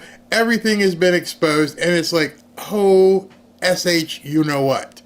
Oh my God, do something! And they're trying to do something, and these people are showing us what you're really afraid of. All the other stuff, they didn't care. Now we know who, where, what got the money, how often they got the money. Speaking of people who got the money, breaking. Did you know that Senator Lindsey Graham, who defends USAID funding, is also a director at the International Republican Institute? So he made up one too. His organization has received, and you can see it, $131 million. This has been the grifter's paradise. This is where left and right, everybody had their hands in this. This will take down so many people. Happy Lindsay, happy, happy, happy. He creates one of these NGOs himself called the International Republican Institute, and he takes down $131 million. Sorry, Lindsay, the gallows is warming up for you too. I've always said the same thing with the 300,000 kids. This goes both ways. At this point, we need to just set up the gallows, and it doesn't mean I'm talking politically, hypothetically, but the political gallows at this point swings both ways. Put on the rope, do what you need to do, quit, resign. You've been stealing, and that's just so far, $131 million. I can't believe it. I literally can't believe it. This senator, another one, he says, breaking, Senator Brian Schatz of Hawaii to stall all Trump nominees until USAID is up and running again. So you're threatening Trump. You've seen how things have gone, and in your mind, here's what I'll do. I'll threaten Trump. Tell him you're not getting any nominees until you turn on the money again. This is just the opposite of how I would act if I were these people. I would, back away. Don't raise a fuss. Do just the opposite. Hope they don't find you're involved. But you're going to go scream at Trump? If you don't turn on the spigot again, I'm going to do something. Because now you just put the spotlight right on you. You just told everybody, I need to look at you. Now, Mr. Schatz, I need to get crawling up your rear end.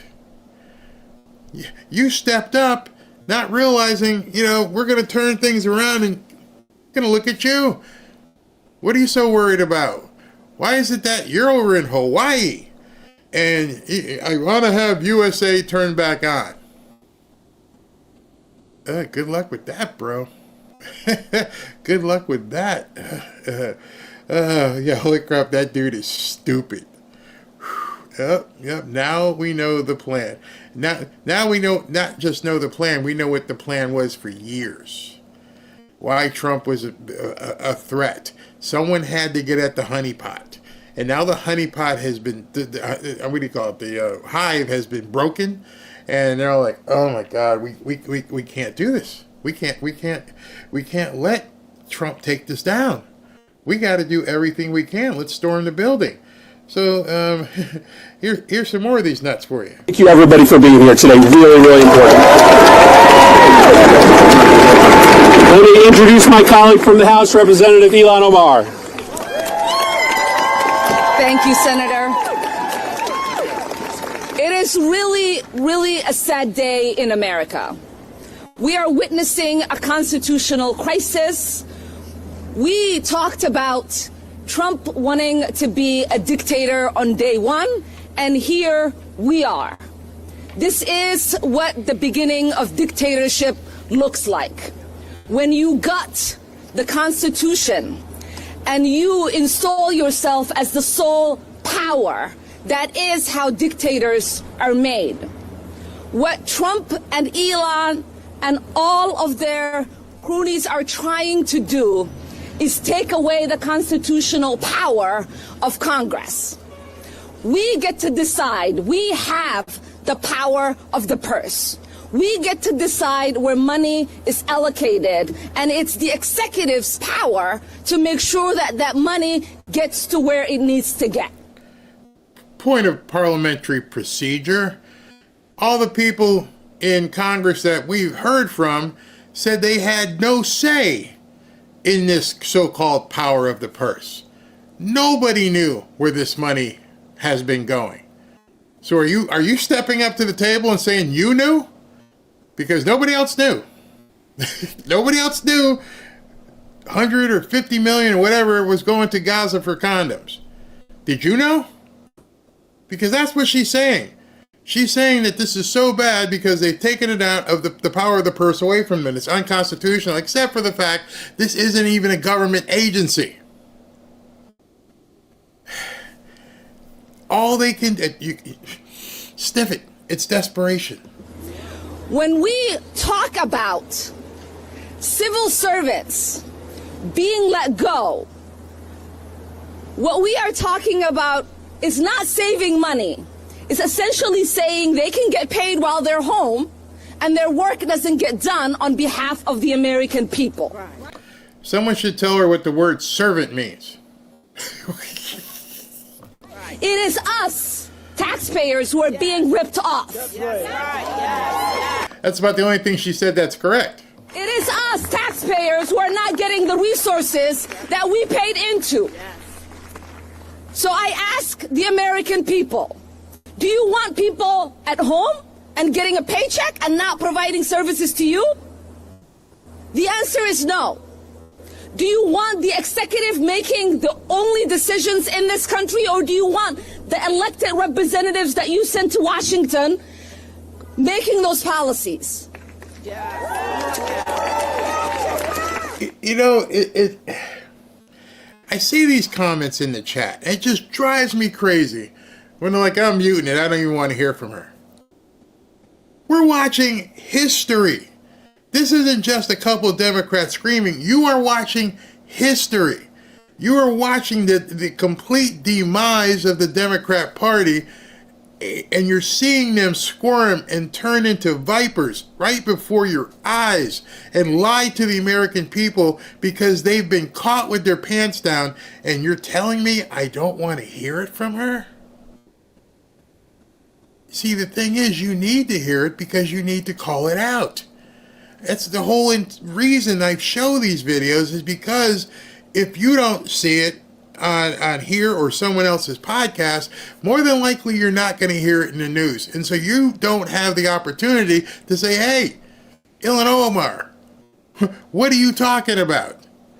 These people who may have second jobs, these people who never had a performance review, and you're talking about it's not fair to fire them or offer them severance because you obviously have never run a company before to understand how severance works.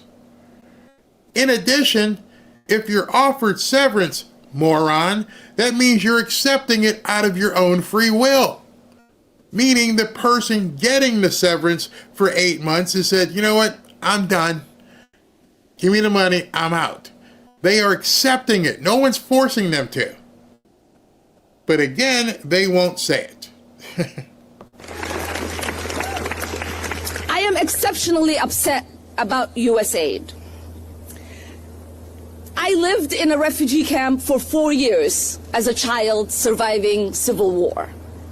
It is the essential programs that USAID provided that kept my family and I fed and safe. It's going to sound really cold. We need to take care of Americans first. You're standing up on a podium and you're doing everything to the antithesis of your party. You guys just got shellacked in November. Landslided. Because we're tired of your bull poop. We're tired of you worried about kids in Somalia when there's kids in North Carolina who are sleeping in tents. We're tired of you being in Somalia getting some aid from our money when there's people in America who are homeless and can't eat. You guys are not reading the room whatsoever. And every single one of these people who are standing behind her nodding it, they will never be in power again because they don't understand what happened on November 5th. They are so fixated with Trump, Trump, Trump. They don't understand there's 80 million people who are like, yeah, we need to take care of us. We come first. Period. I feel so bad about the kid in Somalia. Oh my God, it's terrifying. However, we come first. Does that sound selfish? Selfish? No, because I know there's some kid up in Asheville who's sleeping in a tent in February. So by even having this speech that she's having, all you're doing is underscoring what the rest of America already felt. You're out of touch. You have no clue. You're leading with something over there. You know, she would have got better points if she came out and said, you know what, I'm from Minnesota, and there are people in Minnesota who depend on this aid money. But that's not what she said. She's like, people in Somalia need some cash. It is the resources that so many people around the world rely on. And it is our soft power. Oftentimes, people interact with our country through the military. That does not create love for us, and it certainly does not keep us safe. When the world... Elon Musk. Elon Musk, you didn't create USAID. The United States Congress did for the American people. Right. And just like Elon Musk did not create USAID, he doesn't have the power to destroy it. And who's going to stop him? We are. We're going to stop him. Elon Musk, you may have illegally seized power over the financial payment systems of the United States Department of Treasury, but you don't control the money of the American people. The United States Congress does that. Illegally seized when it was the Secretary of the Treasury who walked him in. All they have is lies. But one of their problems is things are happening so fast that these people are responding to yesterday's news. Remember, we did a whole show about it. It happened yesterday. And it took you this far to respond till today. And then Chuck Schumer was talking about Mexico and Coronas and avocados. And if things keep happening, Trump, you're not going to have your Corona for the Super Bowl or your avocado for your guacamole on Sunday. Meanwhile, I got a avocado tree right there. And now he looks stupid because Mexico folded. Well, got some breaking news from you. Jamie, we'll come back to you. Your yesterday's news. We got some current news. And let me just tell you what just happened. Trump is 2-0. Justin Trudeau just posted this. Thank you, SV. I had a good call with President Trump. Canada is implementing our $1.3 billion border plan, reinforcing the border with new choppers, technology, and personnel, enhance coordination with our American partners, and increase resources to stop the flow of fentanyl. I was reading ahead while I was talking, laughing. Nearly 10,000 frontline personnel are and will be working on protecting the border. So he basically got the same deal as Mexico. In addition, Canada is making new commitments to appoint a fentanyl czar. We will list cartels as terrorists, ensure 24/7 eyes on the border, launch a Canada-U.S. joint strike force to combat organized crime, fentanyl, and money laundering. I have also signed a new intelligence directive on organized crime and fentanyl, and we will be backing it with $200 million. Proposed tariffs will be paused for at least 30 days while we work together. We're going to win so much, you may even get tired of winning. And you'll say, please, please, it's too much winning. We can't take it anymore. Mr. President, it's too much. And I'll say, no, it isn't. We have to keep winning. We have to win more. We're going to win more.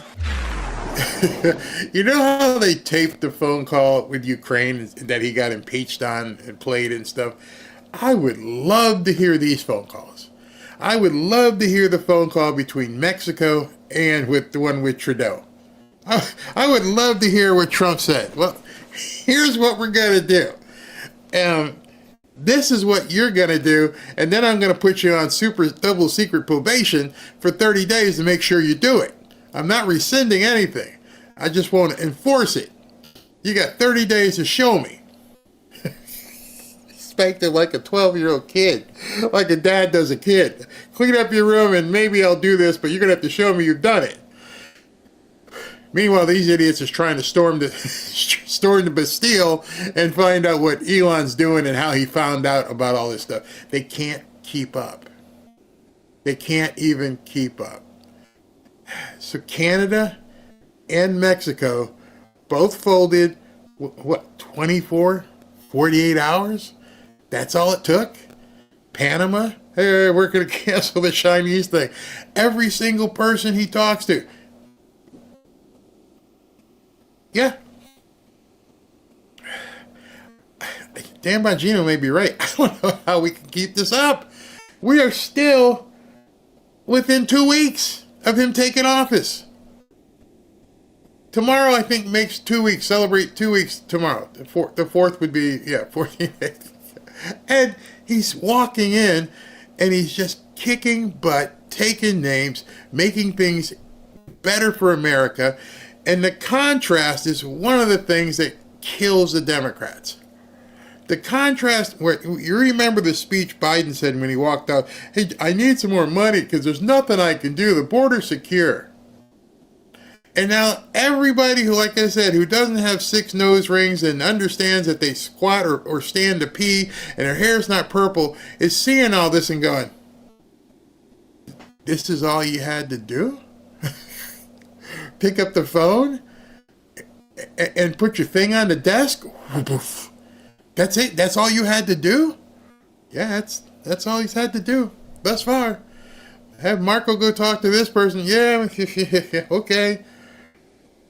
That contrast, they can't touch. If I was a Democrat, I'd be like, Trump, I need to work with you. I want to run. No deals, go away.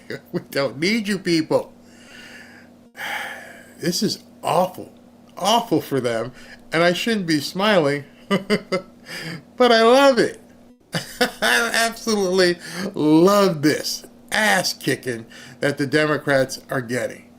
Because there's no way, there's nothing they can do to extricate themselves and not look stupid. So I don't know how y'all gonna keep fighting Trump while he's out there getting stuff done. And people can see it. 2 countries, 2 of our border countries, basically recapitulated after all the strong talk. We are going to retaliate. We're going to do this. And yeah, okay. Call me. Have him call me back when he's ready. Yeah, do it. Put 10,000 people. So take a step back and understand what's happened thus far.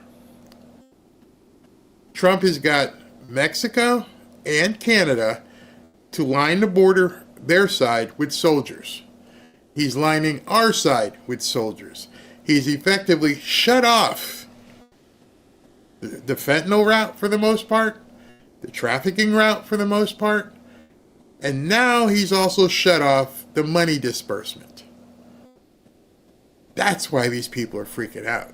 Now they realize everything they've been doing for who knows how long has literally just ended in 14 days. Not turned a little bit off. Done.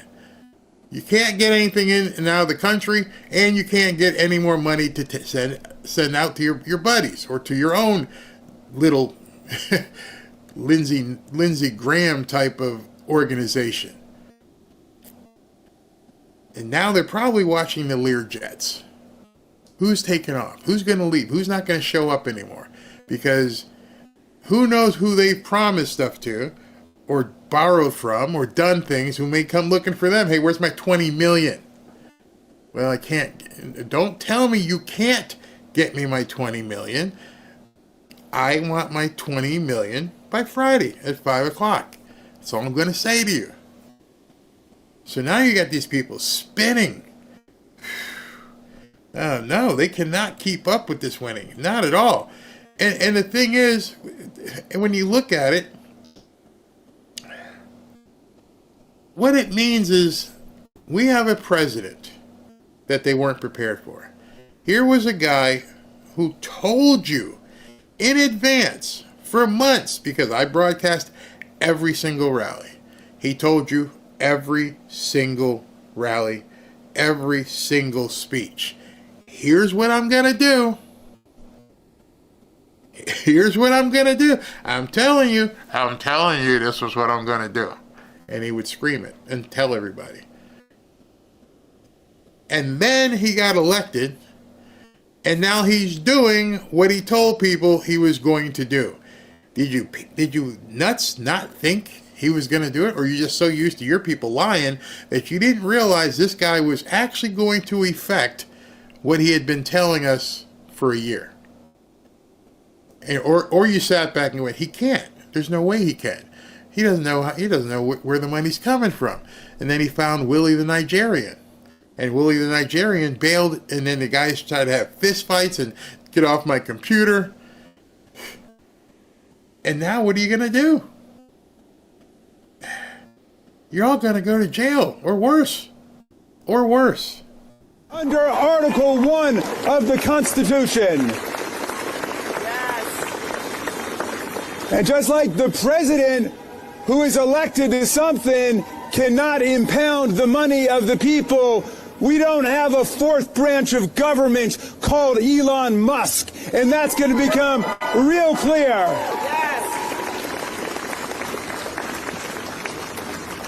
This illegal, unconstitutional interference with congressional power is threatening lives all over the world.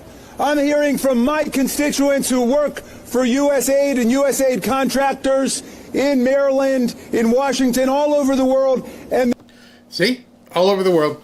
All over the world. What about here? They're telling us that this is a killer in terms of their cutoff of the HIV and AIDS preemption. It's a killer in terms of anti-malarial education. It's a killer in terms of all of the efforts to shut down global viruses.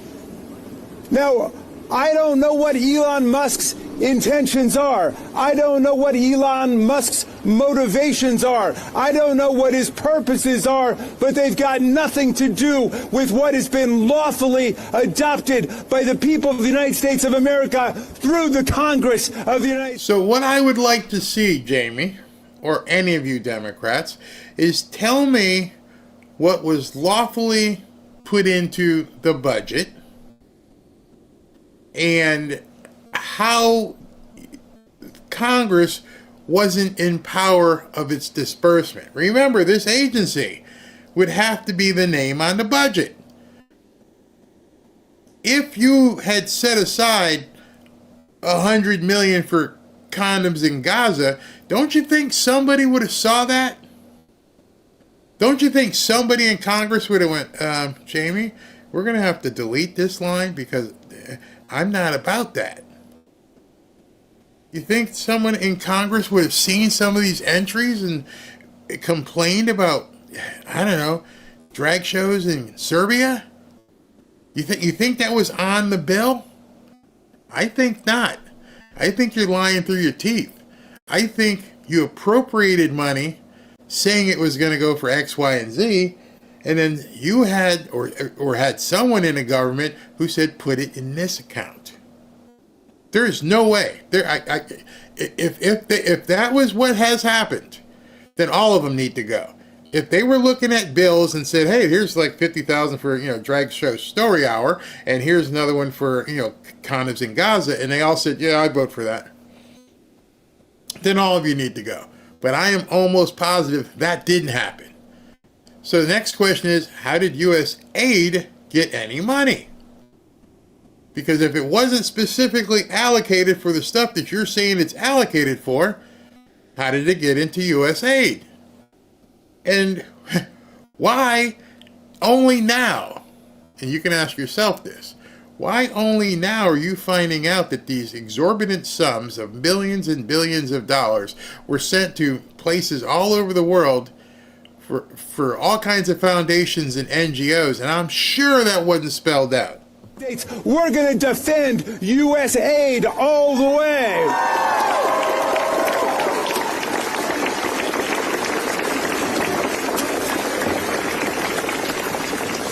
And I want to say finally this. I've heard some murmurings in support of this outrageous, scandalous, illegal maneuver that they just need some time to do some studies for evaluations. Well, I've heard from multiple constituents working in USAID that they have removed all evaluations from the USAID website, and they have shut down immediately, as of right now, all of the evaluations taking place of USAID efforts all over the world. This has nothing to do with evaluation. This is about termination and obliteration of the major foreign aid programs of the United States of America. See, that's where he's lying to these people. USAID isn't about aid. They use it, they obviously they did it to trick people's brains. They used it to make it easy to sell, and they put the little packaging out, USAID, and that's not what it was. Everything he's saying right now, for whoever an intended audience he's trying to talk to, he's absolutely lying. They're freaking out. One of the other reasons why I'm showing this to you is because whoever was getting this money is now going to be tapping on these people's shoulders. Not going to bother you. It ain't going to bother me. It's like, hey, Jamie, where's my money? Well, Trump shut it off. Well, you better go do something. Whatever promises these people made, whatever. Imagine this. I want to give you a scenario. What if you're dealing with some tin pot warlord in Somalia, and you say, hey, listen, we're going to get you $20 million. But what I want you to do is wire this money through this different organization and make sure you cut a check here or whatever for $2 million over here. Jamie's House of Kids or whatever. And the Somalian warlord says, yeah, but how am I going to get it back? And you don't have any way now to continue the Ponzi scheme that you put together. And all of his focus is on over there, over here. Wait till tell me if they say it's for the kids in North Carolina or the people whose houses are burning in California or the fire victims in Maui. I haven't heard it. Which together total less than $40 billion. We have a Pentagon budget of $900 billion. The Pentagon budget is where the defense contractor Elon Musk, who became the richest man in the world off of our money, he collects his payments from, and now he's trying to shut down USAID. We're not going to allow this to happen. It will not stand. I'm Senator Andy Kim from New Jersey. About 20 years ago, when I first came to work for the federal government, I walked through these doors right behind me. I started off my career in public service at USAID. And I just have to say how proud I was to be able to serve the country, how proud I was to work for USAID, to be part of the foreign policy of this country. And I have to tell you, it was really tough today walking through these same doors 20-some years later, only to see it shut down to employees. Now, I got all weekend long, I was getting calls and phone calls from people that I worked with at USAID before, people that are there now, people who have been disrespected by this administration that pushes them to the side, basically calls them criminals, and tells them not to show up to work today. In fact, I went inside trying to speak to the acting administrator, Gray. Unfortunately, was not able to meet with him, and I'm going to continue to try today to be able to meet with the acting administrator because I want to hear straight from him. These are the orders that he gave. You have mysterious people within this new administration sending out emails across the entirety of USAID telling them not to show up. I talked to the security guard. I talked to the security guard just in there. He said he has been given specific orders to prevent employees of USAID from entering the building today. And I just find that to be absolutely ridiculous. This is no way to govern. This is no way to treat public servants. And this is no way for us to conduct our foreign policy as a country. So I just had to show up today, see it with my own eyes, the chaos of this administration. This is no way to conduct our foreign policy. His words, not mine. Didn't say anything about the Americans. This is no way to conduct our foreign policy. And sorry about Midas, but in any event, now you want to talk to everybody. Now you want to get on the phone and go down there. And you've had calls from all these people within the organization, correct? Yeah. Well, when Joni Ernst and other senators were trying to talk to people at USAID, funny how they didn't want to talk to her. Funny how when people were looking for information, your buddies at USAID didn't want to talk to her and threatened her. But you're not going to talk about that, are you? They're calling you now and saying you need to get your butt down here because, oh my God, they shut it down. But they don't want to talk about all the things you guys were doing. You want to talk about criminal activity? Threatening a senator?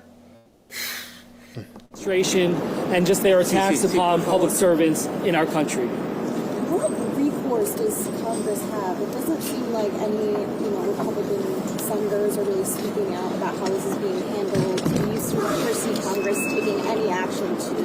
Well, I certainly hope Congress takes action because what is happening here is illegal. It is unacceptable to have a president try through executive power be able to reorganize or remove USAID. This is an entity that was created through federal statute, codified through federal statute, and something that... This dude doesn't know what he's talking about. You can go and look it up and see how it was created. It was created by John F. Kennedy. So they're lying even as they're talking right here. But what we're seeing, a bigger problem with our government is that these career bureaucrats who they've installed and have worked in these places for 20 and 30 years, you have worked your way so well as to make it so people can't even get fired, meaning that the president doesn't have power. It's all you unelected people in the shadows, i.e. deep state, who know you have power and can do whatever you want.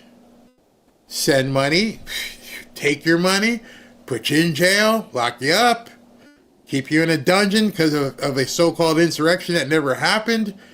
But none of that bothered you until the money ran dry. I don't even know who this guy is. He's a senator. I don't even know who he is. And he shoved the rock away and crawled out because the money stopped. Cannot be changed, cannot be removed except through actions of Congress.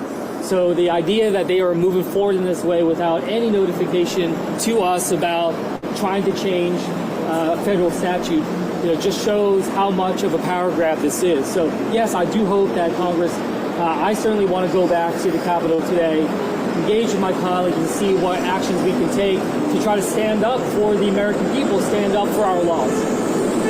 What message do you send to those employees that were not allowed or were escorted in and then escorted out?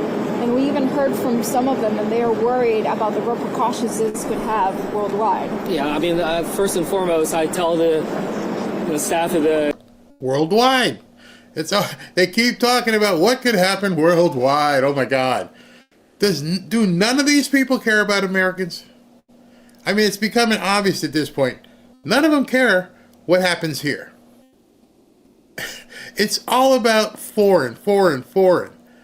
And America has had it with this, and they don't seem to get it yet. USAID, I'm sorry for what's happening to them. Guys, I'm sorry from the bottom of my heart. As someone who was so proud to work at USAID, my very first job in the federal government was right here at USAID, and the fact that these employees are being demonized, the fact that they're being called, it's a criminal organization from Elon Musk.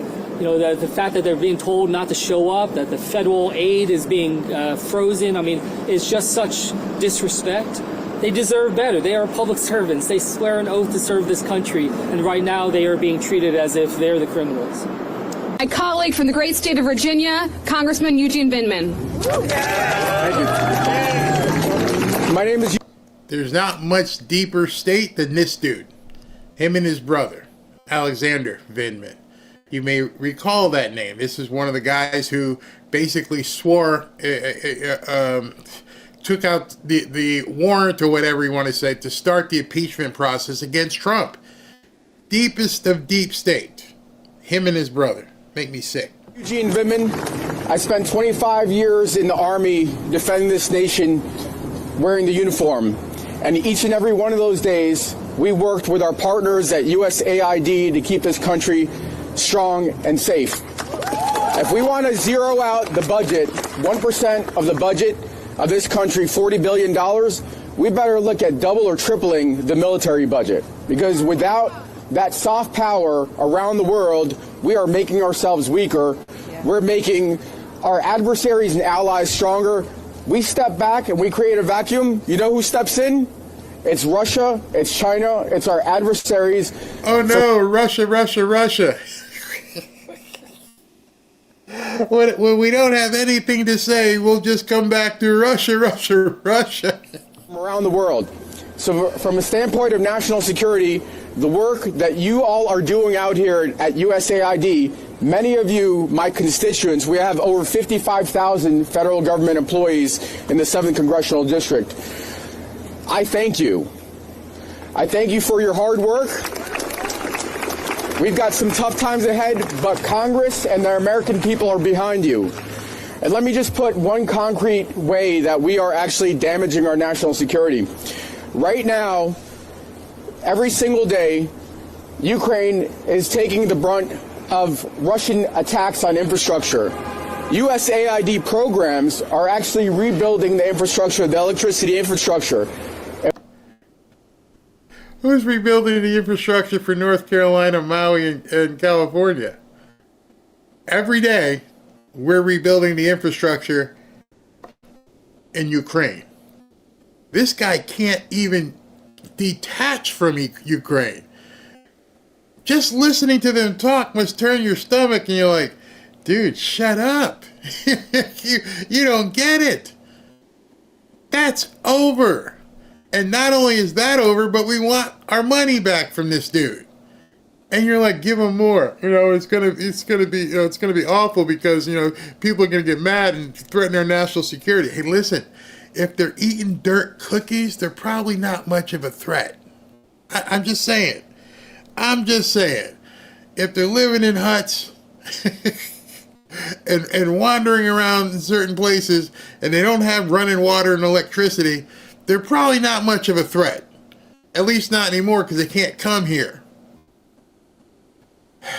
And I don't mean to be callous. I don't mean to talk down about other people's misery, but I saw something that was very interesting today. If you think the American people find this to be such a priority, then why isn't there a fund that you're creating? I don't know, the massive GoFundMe for Ukraine, where people can willingly give their money to rebuild Ukraine.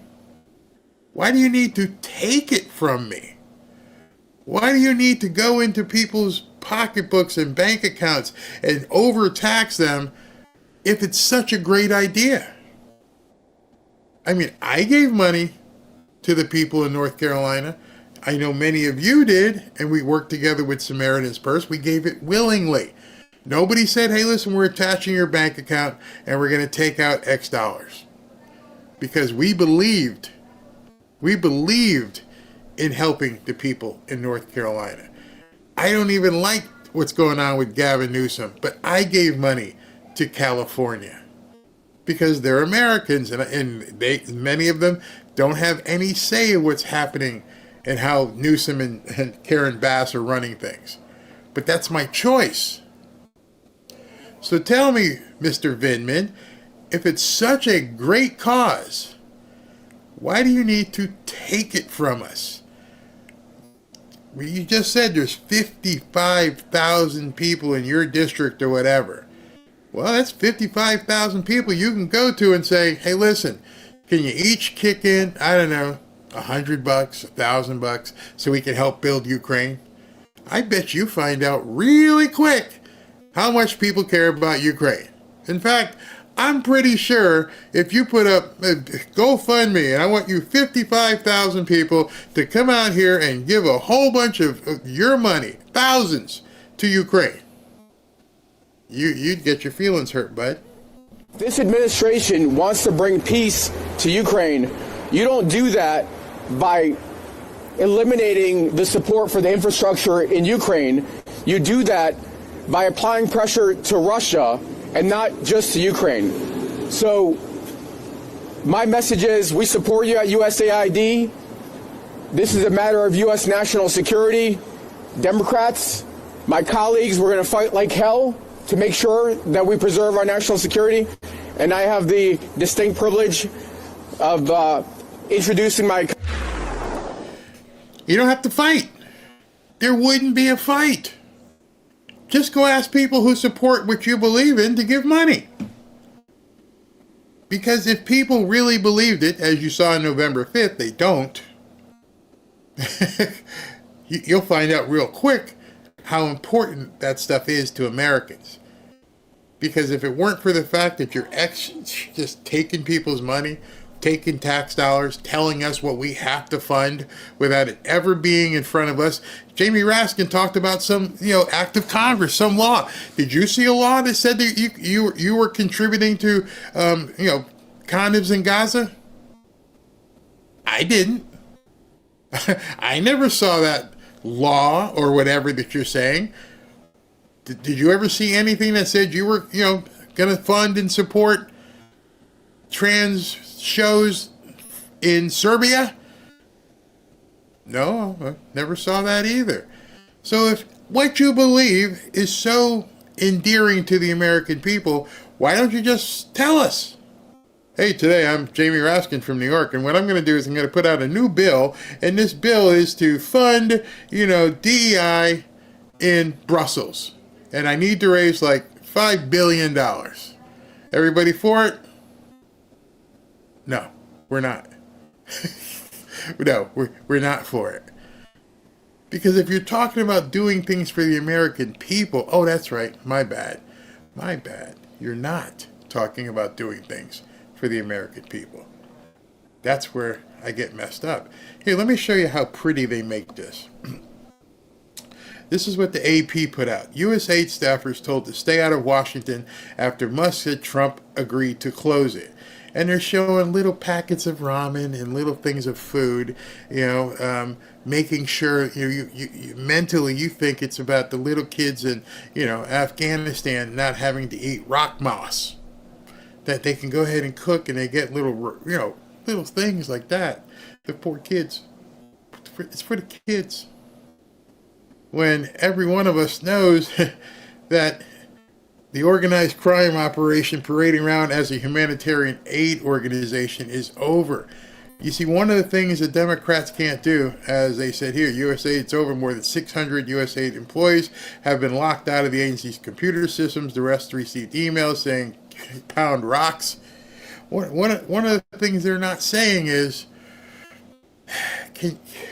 let me get out and do a speech and talk to the American people and tell them specifically why we need to send $100 million for condoms in Gaza. Go ahead, give me that speech. People are appalled. And yeah, this is the kind of thing that Elon is saying. Department of Government Efficiency, DOGE, says this morning 20 consulting contracts, mostly focused on strategic communication and executive coaching, were terminated for immediate savings of $26 million. So you had, if there was 20 of them, you had 20 different contracts at about $1 million each for communication and executive coaching. But you're telling me it's for the poor peoples in Serbia. And Elon's like, yeah, that's another description for money laundering. You see, you should have to explain. If you want to fight, Jamie, if you want to fight, bring your weapons to the fight. Tell me what this is for and how that has anything to do with our interests. I'll listen. He goes on, and this is Robbie. He says, I don't think people fully appreciate what a big deal it is to shut down USAID. Democrats use it as their piggy bank to enrich rabid activists who paid themselves enormous sums. Then they donate it to the Democrats. They also used it to fund fake news. Yup. It's one big incestuous family with all kinds of different things that they did in a cover of darkness. And now it's all being exposed, and they don't have any argument. You're speaking to an audience of people where they were doing those speeches who all either work there or have been funded by this crap. They're not talking to real Americans. They're not out there going to your house or my house or picking up the phone and say, hey, what do you think about USAID? Oh, shut down? Yeah, good. I've yet to see a whole lot of talk from normal people. It just doesn't happen. And it got to the point, it became so bad that these Democrats who care for people started attacking the kids that were working with Elon.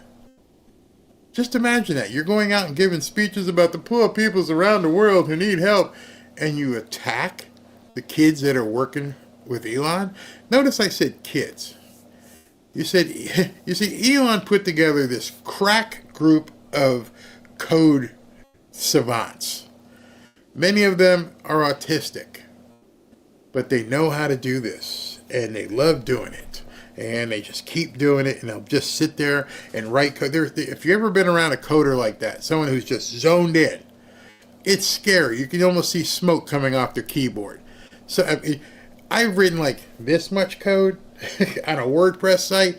These guys will go in and go like that Jim Carrey meme, and then all of a sudden things just happen. They're incredible, and they're autistic. Somewhere along the spectrum, these kids became freaking brilliant. One of the kids was this kid. Last year we covered then college senior, so he's 1 year removed, Luke Ferrator, the young engineer who won $250,000 for, I don't know if I can even say this, designing an artificial intelligence program to decode an ancient scroll from Pompeii. Now he's working 120 hours a week at DOGE. So this kid wrote a program specifically. This is what I've been telling you about AI. AI is a tool. Depends on whose toolbox it's in. This kid sits down and he writes an AI program to help me decode the things on here that I can't read because it's some ancient language from Pompeii. You might have to go look up and figure out what Pompeii is. But the script that and it read it. And he won $250,000 for it. And now he's working 120 hours a week at DOGE. So what's happening now is these people, these insane scumbag leftists, are doxing these kids, trying to get them hurt. Insulting them. I can't believe that the Democrats are that low. Wired magazine. Remember when Wired was focused on cutting-edge technology and how young college dropout founders could change the world? You know, people like Mark Zuckerberg. Not anymore. Now they're doxing DOGE employees and whining that they are too young and inexperienced to reform America's government. America's experienced expert class have led this country to ruin. Young geniuses with a startup mentality could save it. And so they're doing exposés on who these kids are. The young, inexperienced engineers aiding Elon Musk's government takeover. What a headline. What a headline. These kids are amazing. Just as Elon Musk was amazing. Just as Jeff Bezos was amazing. Just as, well, maybe not Zuckerberg, but the people he was working with were amazing. You see, that's when they started all these things. Bill Gates himself. In a garage. Creating monstrous companies.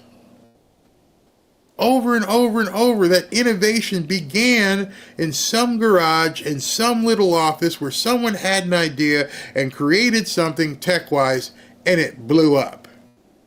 You can go see the pictures of Bill Gates. You can go see the old pictures of Steve Jobs and Steve Wozniak, guys who created Apple.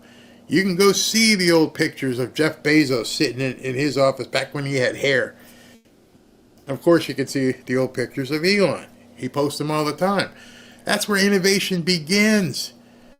These are the kids who have spent the last 10 years, even though they're only 20 now, have spent the last 10 years delving into code and writing and understanding. Hey, this dude's 20, probably, how old was he? Last year he was a senior, so he's probably 18, and he won $250,000 because he wrote the code for an AI system who could read dead scrolls from Pompeii. And here, one of the biggest technological websites decides what they're going to do is government's so complex, you couldn't possibly do this. Oh, you think too much of yourselves. You think you're not doing anything in government. In fact, as we've seen, most of them don't even come to the office. So I could imagine Elon this first day. So, okay, listen, we got all this information. I want you guys to, I'll give you $250,000. Whoever can come up with a code that allows us to analyze all this quickly. Got it. And they all look together, get some pizza, and look at this dude's code and plug it into the computer, and it starts spitting out stuff. And then he's like, okay, it works. Can you guys tweak it? I swear, I bet you that's what happened here. And now they've got their code in such a way where they're extracting information all over the place. So you guys can go ahead and storm the Bastille you want and try to kick in the doors, but I'm pretty sure these kids are way ahead of you. I mean, light years ahead of you. You're just some congressman from New York. These kids are writing AI to decode dead scrolls from frickin' Pompeii. Most of you probably don't even know, I won't say that. Many of you may not even know what Pompeii is. Go look that up and figure out what you would need to do to read the script on a scroll from Pompeii, which is probably, I don't remember, a long time ago. And this kid figured it out and won $250,000. Yeah, you can call them idiots and try to dox them. Do whatever you want. Victoria Elliott is the journalist responsible for doxing the young men with DOGE. And here's the article. Wired has identified 6 young men, all apparently between the ages of 19 and 24, according to public databases, their online presences, and other records, who have little to no government experience, as if that's needed, and are now playing critical roles in Musk's so-called, why do you say so-called? It is called DOGE. Tasked by executive order with modernizing federal technology and software to maximize governmental efficiency and productivity, the engineers all hold nebulous job titles within DOGE, and at least one appears to be working as a volunteer. Ooh, he's doing it for free? Yeah, probably the kid that won $250,000. Wired has declared itself an enemy of the Trump administration, which received a historic mandate from the American people, whose willies reporters are eager to thwart.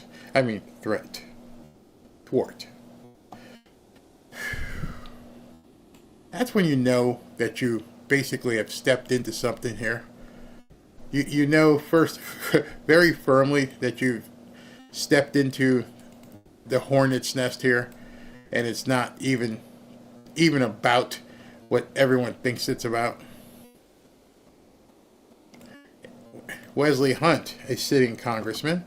USAID is like a child with your credit card. Here's what you funded. $20 million for Sesame Street in Iraq. $56 million to boost tourism in Egypt and Tunisia. $40 million to build schools in Jordan. $11 million to tell Vietnam to stop burning trash. $27 million for the reintegration gift bags for deported Central Americans. All the while, our borders were open and American families are hurting. You can't defend this to most of the country. Maybe in Washington, maybe in certain deep blue pockets, but you can't defend this. And so, as Wesley put all this stuff up here, show me, Jamie Raskin, where that was all discussed with the American people. Show me in the bill, wherever this bill is, show me that Americans all signed up for this crap.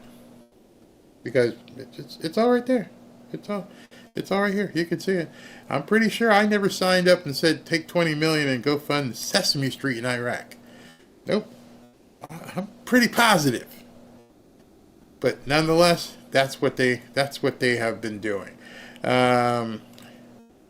It got so bad, and this is how bad it has become. It got so bad that the acting attorney general, because Pam Bondi isn't there yet, has written a letter that says we will not tolerate threats against DOGE workers or law breaking by the disgruntled. All the best. And this was a letter he sent to him saying that, we're basically going to prosecute these people who are going after these young kids. It boggles my mind what has happened to this country over a long period of time. I like what this one says. Remember when Elon bought Twitter, and it turned out the lies, waste, and corruption there was far worse than we ever imagined. And now the exact same thing is happening again, but this time it's the U.S. government. And the only reason this is happening is because Trump or somebody found out where to look. You see, these people weren't running through the street telling Trump, hey, listen, you might want to go ahead and do an audit of USAID and make sure you're okay with everything. And then if, we need to change anything, just let us know. Oh, no, you didn't even want to discuss it. It wasn't even on the news. And now he shut off the money and all the roaches came out, which tells you everything. There was nothing above board what these people were doing. It was outright stealing. And I don't know how it's going to end. They'll probably find some judge who will try to make Trump do. I don't know. But right now, these people are extremely pissed. I can't wait to, when we get off, I'll check and see if they did storm the thing. And now what's happening is, this is where you get involved. Other people are now digging. Elon reposted something somebody else put. The chief nerd exposed Anthony Fauci's NIAID and USAID sent over $40 million in U.S. taxpayer money to a scientist in, that same scientist became, hey, Jamie, I don't remember signing off on that. I don't remember giving you permission.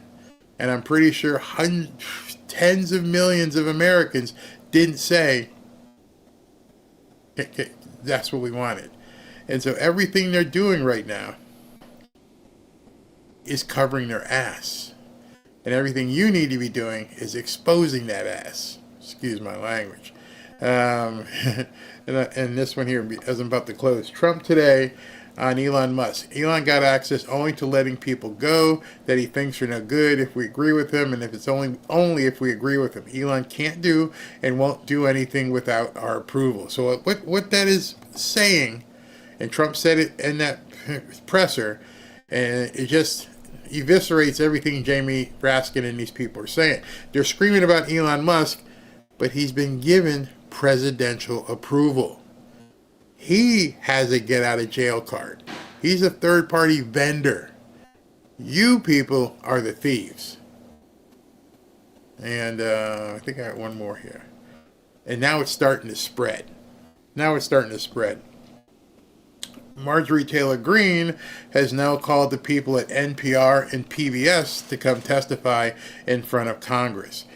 So everything the Democrats have been doing is falling. And they've got no message. The New York Times said they have no message. And all they're going to do now is scream. They're going to go on every TV channel they possibly can. Scream. More and more screaming. Lots of screaming. Dead ahead. I saw this and I almost had a heart attack because I thought it said something else.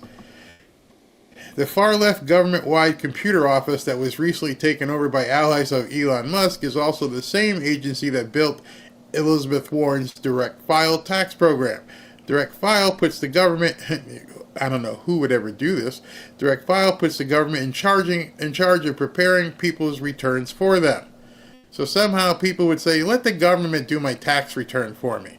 Yeah, it's gone.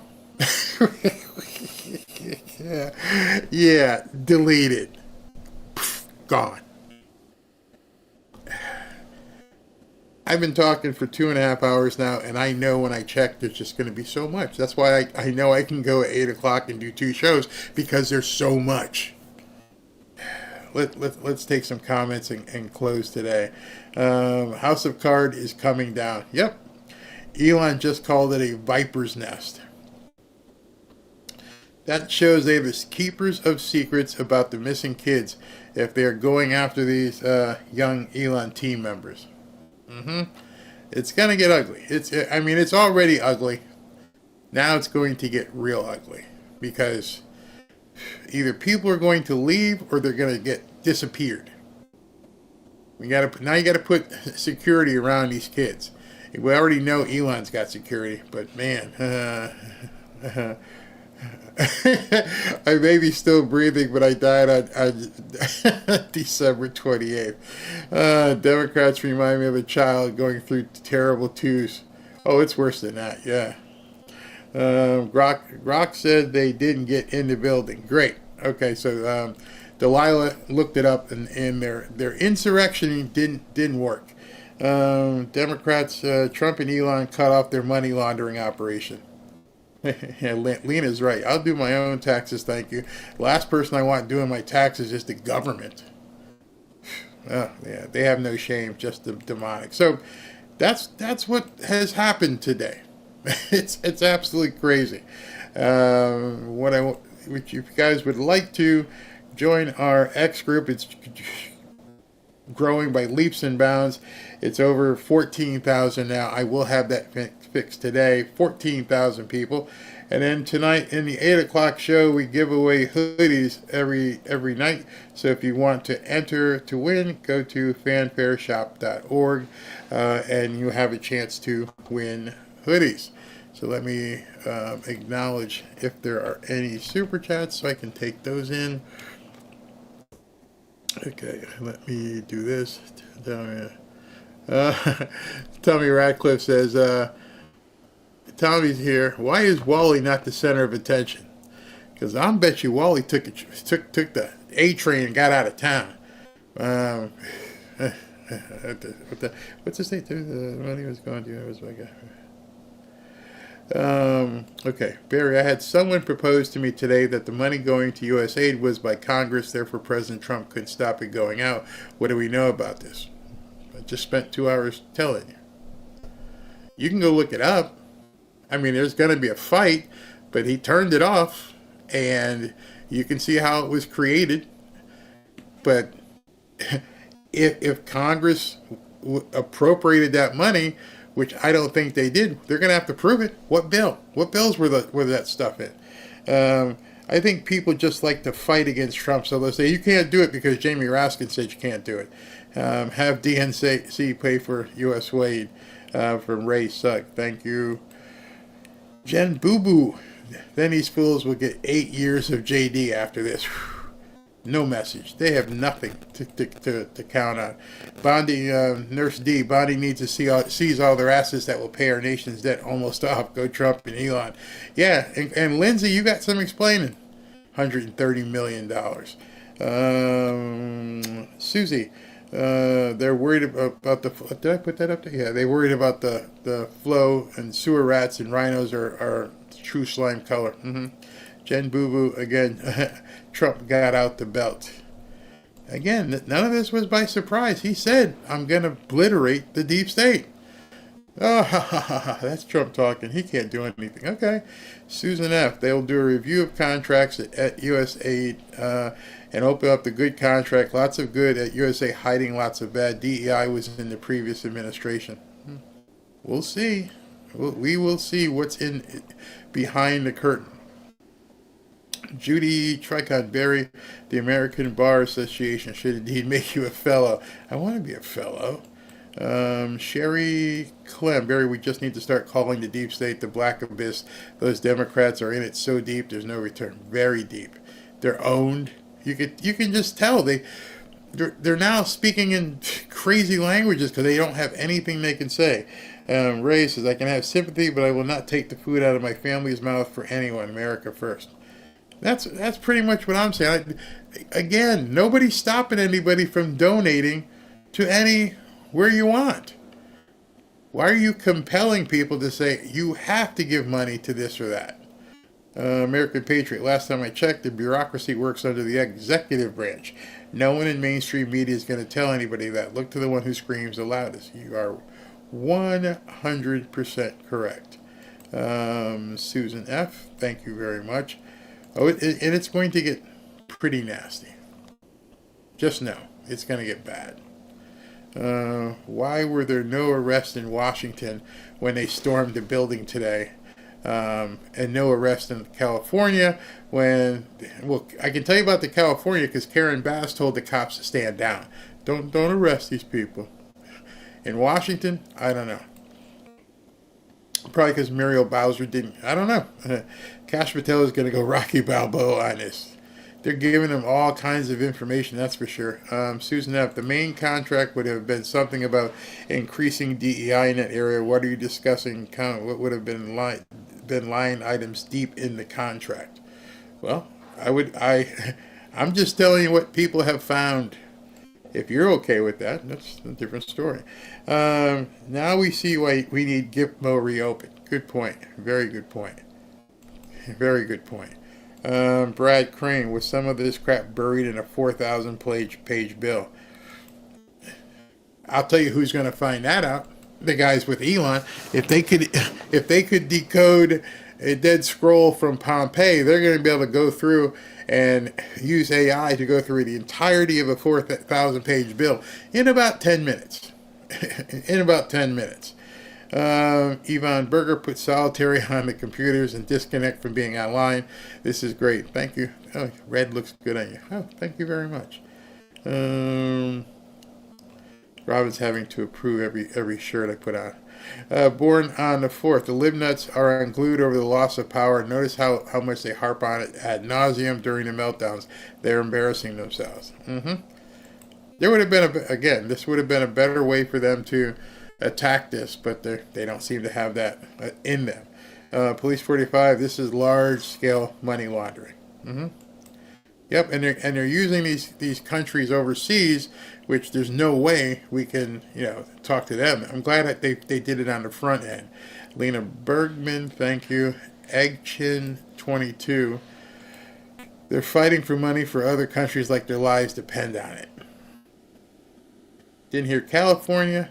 Didn't hear Florida. Didn't hear Appalachia. Nothing. Nope. It's all for the peoples over there.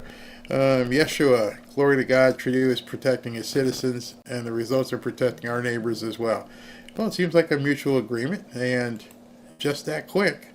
What do we have here? Finally, Cliff Leibowitz finally cleaning out the swamp in a big way. If you got no money, that's the way to clean it. Gary Primus, they're hitting the Democrats with so many lefts, they're begging for a right. Can't even see it coming. It's not even rope-a-dope. Penny Corridor, Barry, you should be smiling. Winning is great. I'm smiling too. Finally, those anti-Americans are getting their comeuppance. Yep. I almost felt bad, but then again, the other part is we don't even know where the money landed. We don't even know if it was going to the unfortunate people in other countries. We have no idea. See, that's a whole different story. Where's it going? Who's looked it up? Show me. They don't want to do that. Party Dog. Elon found the front entrance to their hidden gold mine with no guards on watch. And he told them that too. He's like, we're working 24/7, even on the weekends. And I put couches in here so these kids could sleep. And these people don't even show up. They're so cocky. Ken Hounds. Hey, Barry, anything I can do with you or for you to help my situation? What's it? Or for you to help my situation? can let me know what situation that might be. Larry 1754, I got that Trump knife a couple weeks ago from an ad on RSBN feed you were running. I love it. Flips open super easy. Paid a discounted price of $49, but I'm happy with it. Great. Fantastic. Thank you for letting me know that. I can let people know. Yeshua, only way to God. Yep, I agree. American Patriot. The Democrats are finished. They elected 2 white guys at DNC, and the vice is a gun grabber crying Benamail, David Hogg. Mainstream media is dead. Dems are dead. I don't like getting overly cocky, but it's looking really good. It's looking really good. So good that it looks scary. Nori Cat, thank you. Weather Monkey. Can you say Capital Bank and Post Office? Oh man. Joy Kirkland. Hello, Joy. Joy says, yes, Omar, like Barry, I don't care. America first. We have people on the street that need our help first, like vets. Vets, homeless people, all kinds of people here. I can't believe that you would be a congressman in America and all you're worried about is, well, now we know why. But it tells you why. God bless America. How come no one is talking about what the UN and Klaus Schwab in Indiana is doing? I don't know. I've been hearing that. I'm gonna have to look into that a little bit deeper and get some information on that, because that seems a little weird, a lot weird. Hold on. Did I click on the wrong page number? Yeah, okay, here we go. All right, so Peter Overt says not just the gloves are off, the pants are too. Yeah, that's for sure. Mary Sue Carter, go Elon. I'm so sick of Congress using Social Security recipients as human shields every time budget cuts are mentioned. Cut the pork. You know, if I were them, I would do like a Trudeau. Okay, Trump, what do we got to do? How do we fix this? Try to work with the guy. Somebody on that side of the aisle, somebody has to be the person. I don't know if it's Fetterman or whoever. Somebody has to say, we're not going to win this way. There is no possible way we can work like this. Only way we could win and work and be successful is to work with him. Period. None of this stuff is going to help you guys ever become a formidable opponent again. Crazy. Petras, the Congress accounts need to be frozen and investigated. I'm pretty much believing you on that one. Let me see here. Shipping is $69 on that knife? No way. No, I will find out. That's crazy. From Job for our returning to the gold standard. He hasn't said that as much yet. He wants to run with the tariffs. I will check on that shipping cost as well. Midwest Independent Legal Freedom for your new sofa bed so you can stay on it 24/7. Very. I am not gonna sleep on a sofa bed 27. You know what's funny? You guys can see this wall behind me, and what's really interesting is like when the grandkids come down this wall, the shelves open up, and it's like there's a secret compartment back there. It's a giant Murphy bed that comes down. It's very cool. It's very, very cool. Which button did I? Okay, Texas Mouse. Did you hear Elon call Vivek governor at the end of that chat last night? Sure did. I didn't know if anybody else heard it. I definitely heard him say that. He already called him governor. So it's amazing that people thought, oh, these guys don't get along. They're not friends. They had a falling out. I'm like, yeah, I heard him say governor. Definitely heard him say it. Let me just see here. Lahulani Lusfo. I absolutely love your shirt today. Thank you. I appreciate all you bring us. Love all the winning. Thank you very much. And Beverly Litton, the media isn't doing a deep dive on USA details. Skipping stones across the lake. They're deliberately, they can't do a deep dive. Because if they do a deep dive, they're going to expose the people that they're trying to protect. Deb Wilson, thank you very much. and Moki. Okay. 69 for shipping. Egg Chin, let me check that out. There's no way it's 69 bucks for shipping. I mean, I will climb on somebody's butt if they charge 69 bucks for shipping. Shirley Williams, thank you very much. Rick Allen, if 69, you'll never hear me talk about him again, that's for sure. Susan F., thanks, I'm on your side. Love listening to you. Thank you very much. D. Ladd, Seattle needs MAGA. Only California is noticed. It's bad. It's very bad. Hi, Donna. We need to reopen Alcatraz just for government. These people are bad. They're bad. Barb Johnson, Barry fraud violates everything. Look at what Grok says about this. USA has fraud written all over it. They're going to jail. Yeah, they're going to go to jail. Troy Kirkland says, then storming the building almost feels like a Mel Brooks movie. Just imagine them all going to the door and getting knocked on their butt because the doors are locked. Well, somebody said they didn't get in, so that's a good thing. And Jax, why did no one in Congress complain about the internet money not being distributed by Biden and Harris? Good point. Good point. Ken Hollisberry, I'm the broke homeless guy. Hi Ken, how are you? I know Ashley's been trying to get a hold of you, so go ahead. The site is gone off the net, USA. Yep, it's gone. All right, guys, why don't you guys go ahead and have dinner. We'll meet you back here at 8 o'clock. If you'd like to come back for the second show, give me time to spend some time with the wife, feed the dogs, walk them, grab something to eat. And I'll be back at 8 o'clock. I'm sure there's a whole bunch of news to cover. All right, talk to you in 2 hours. Actually, 2 hours. See ya.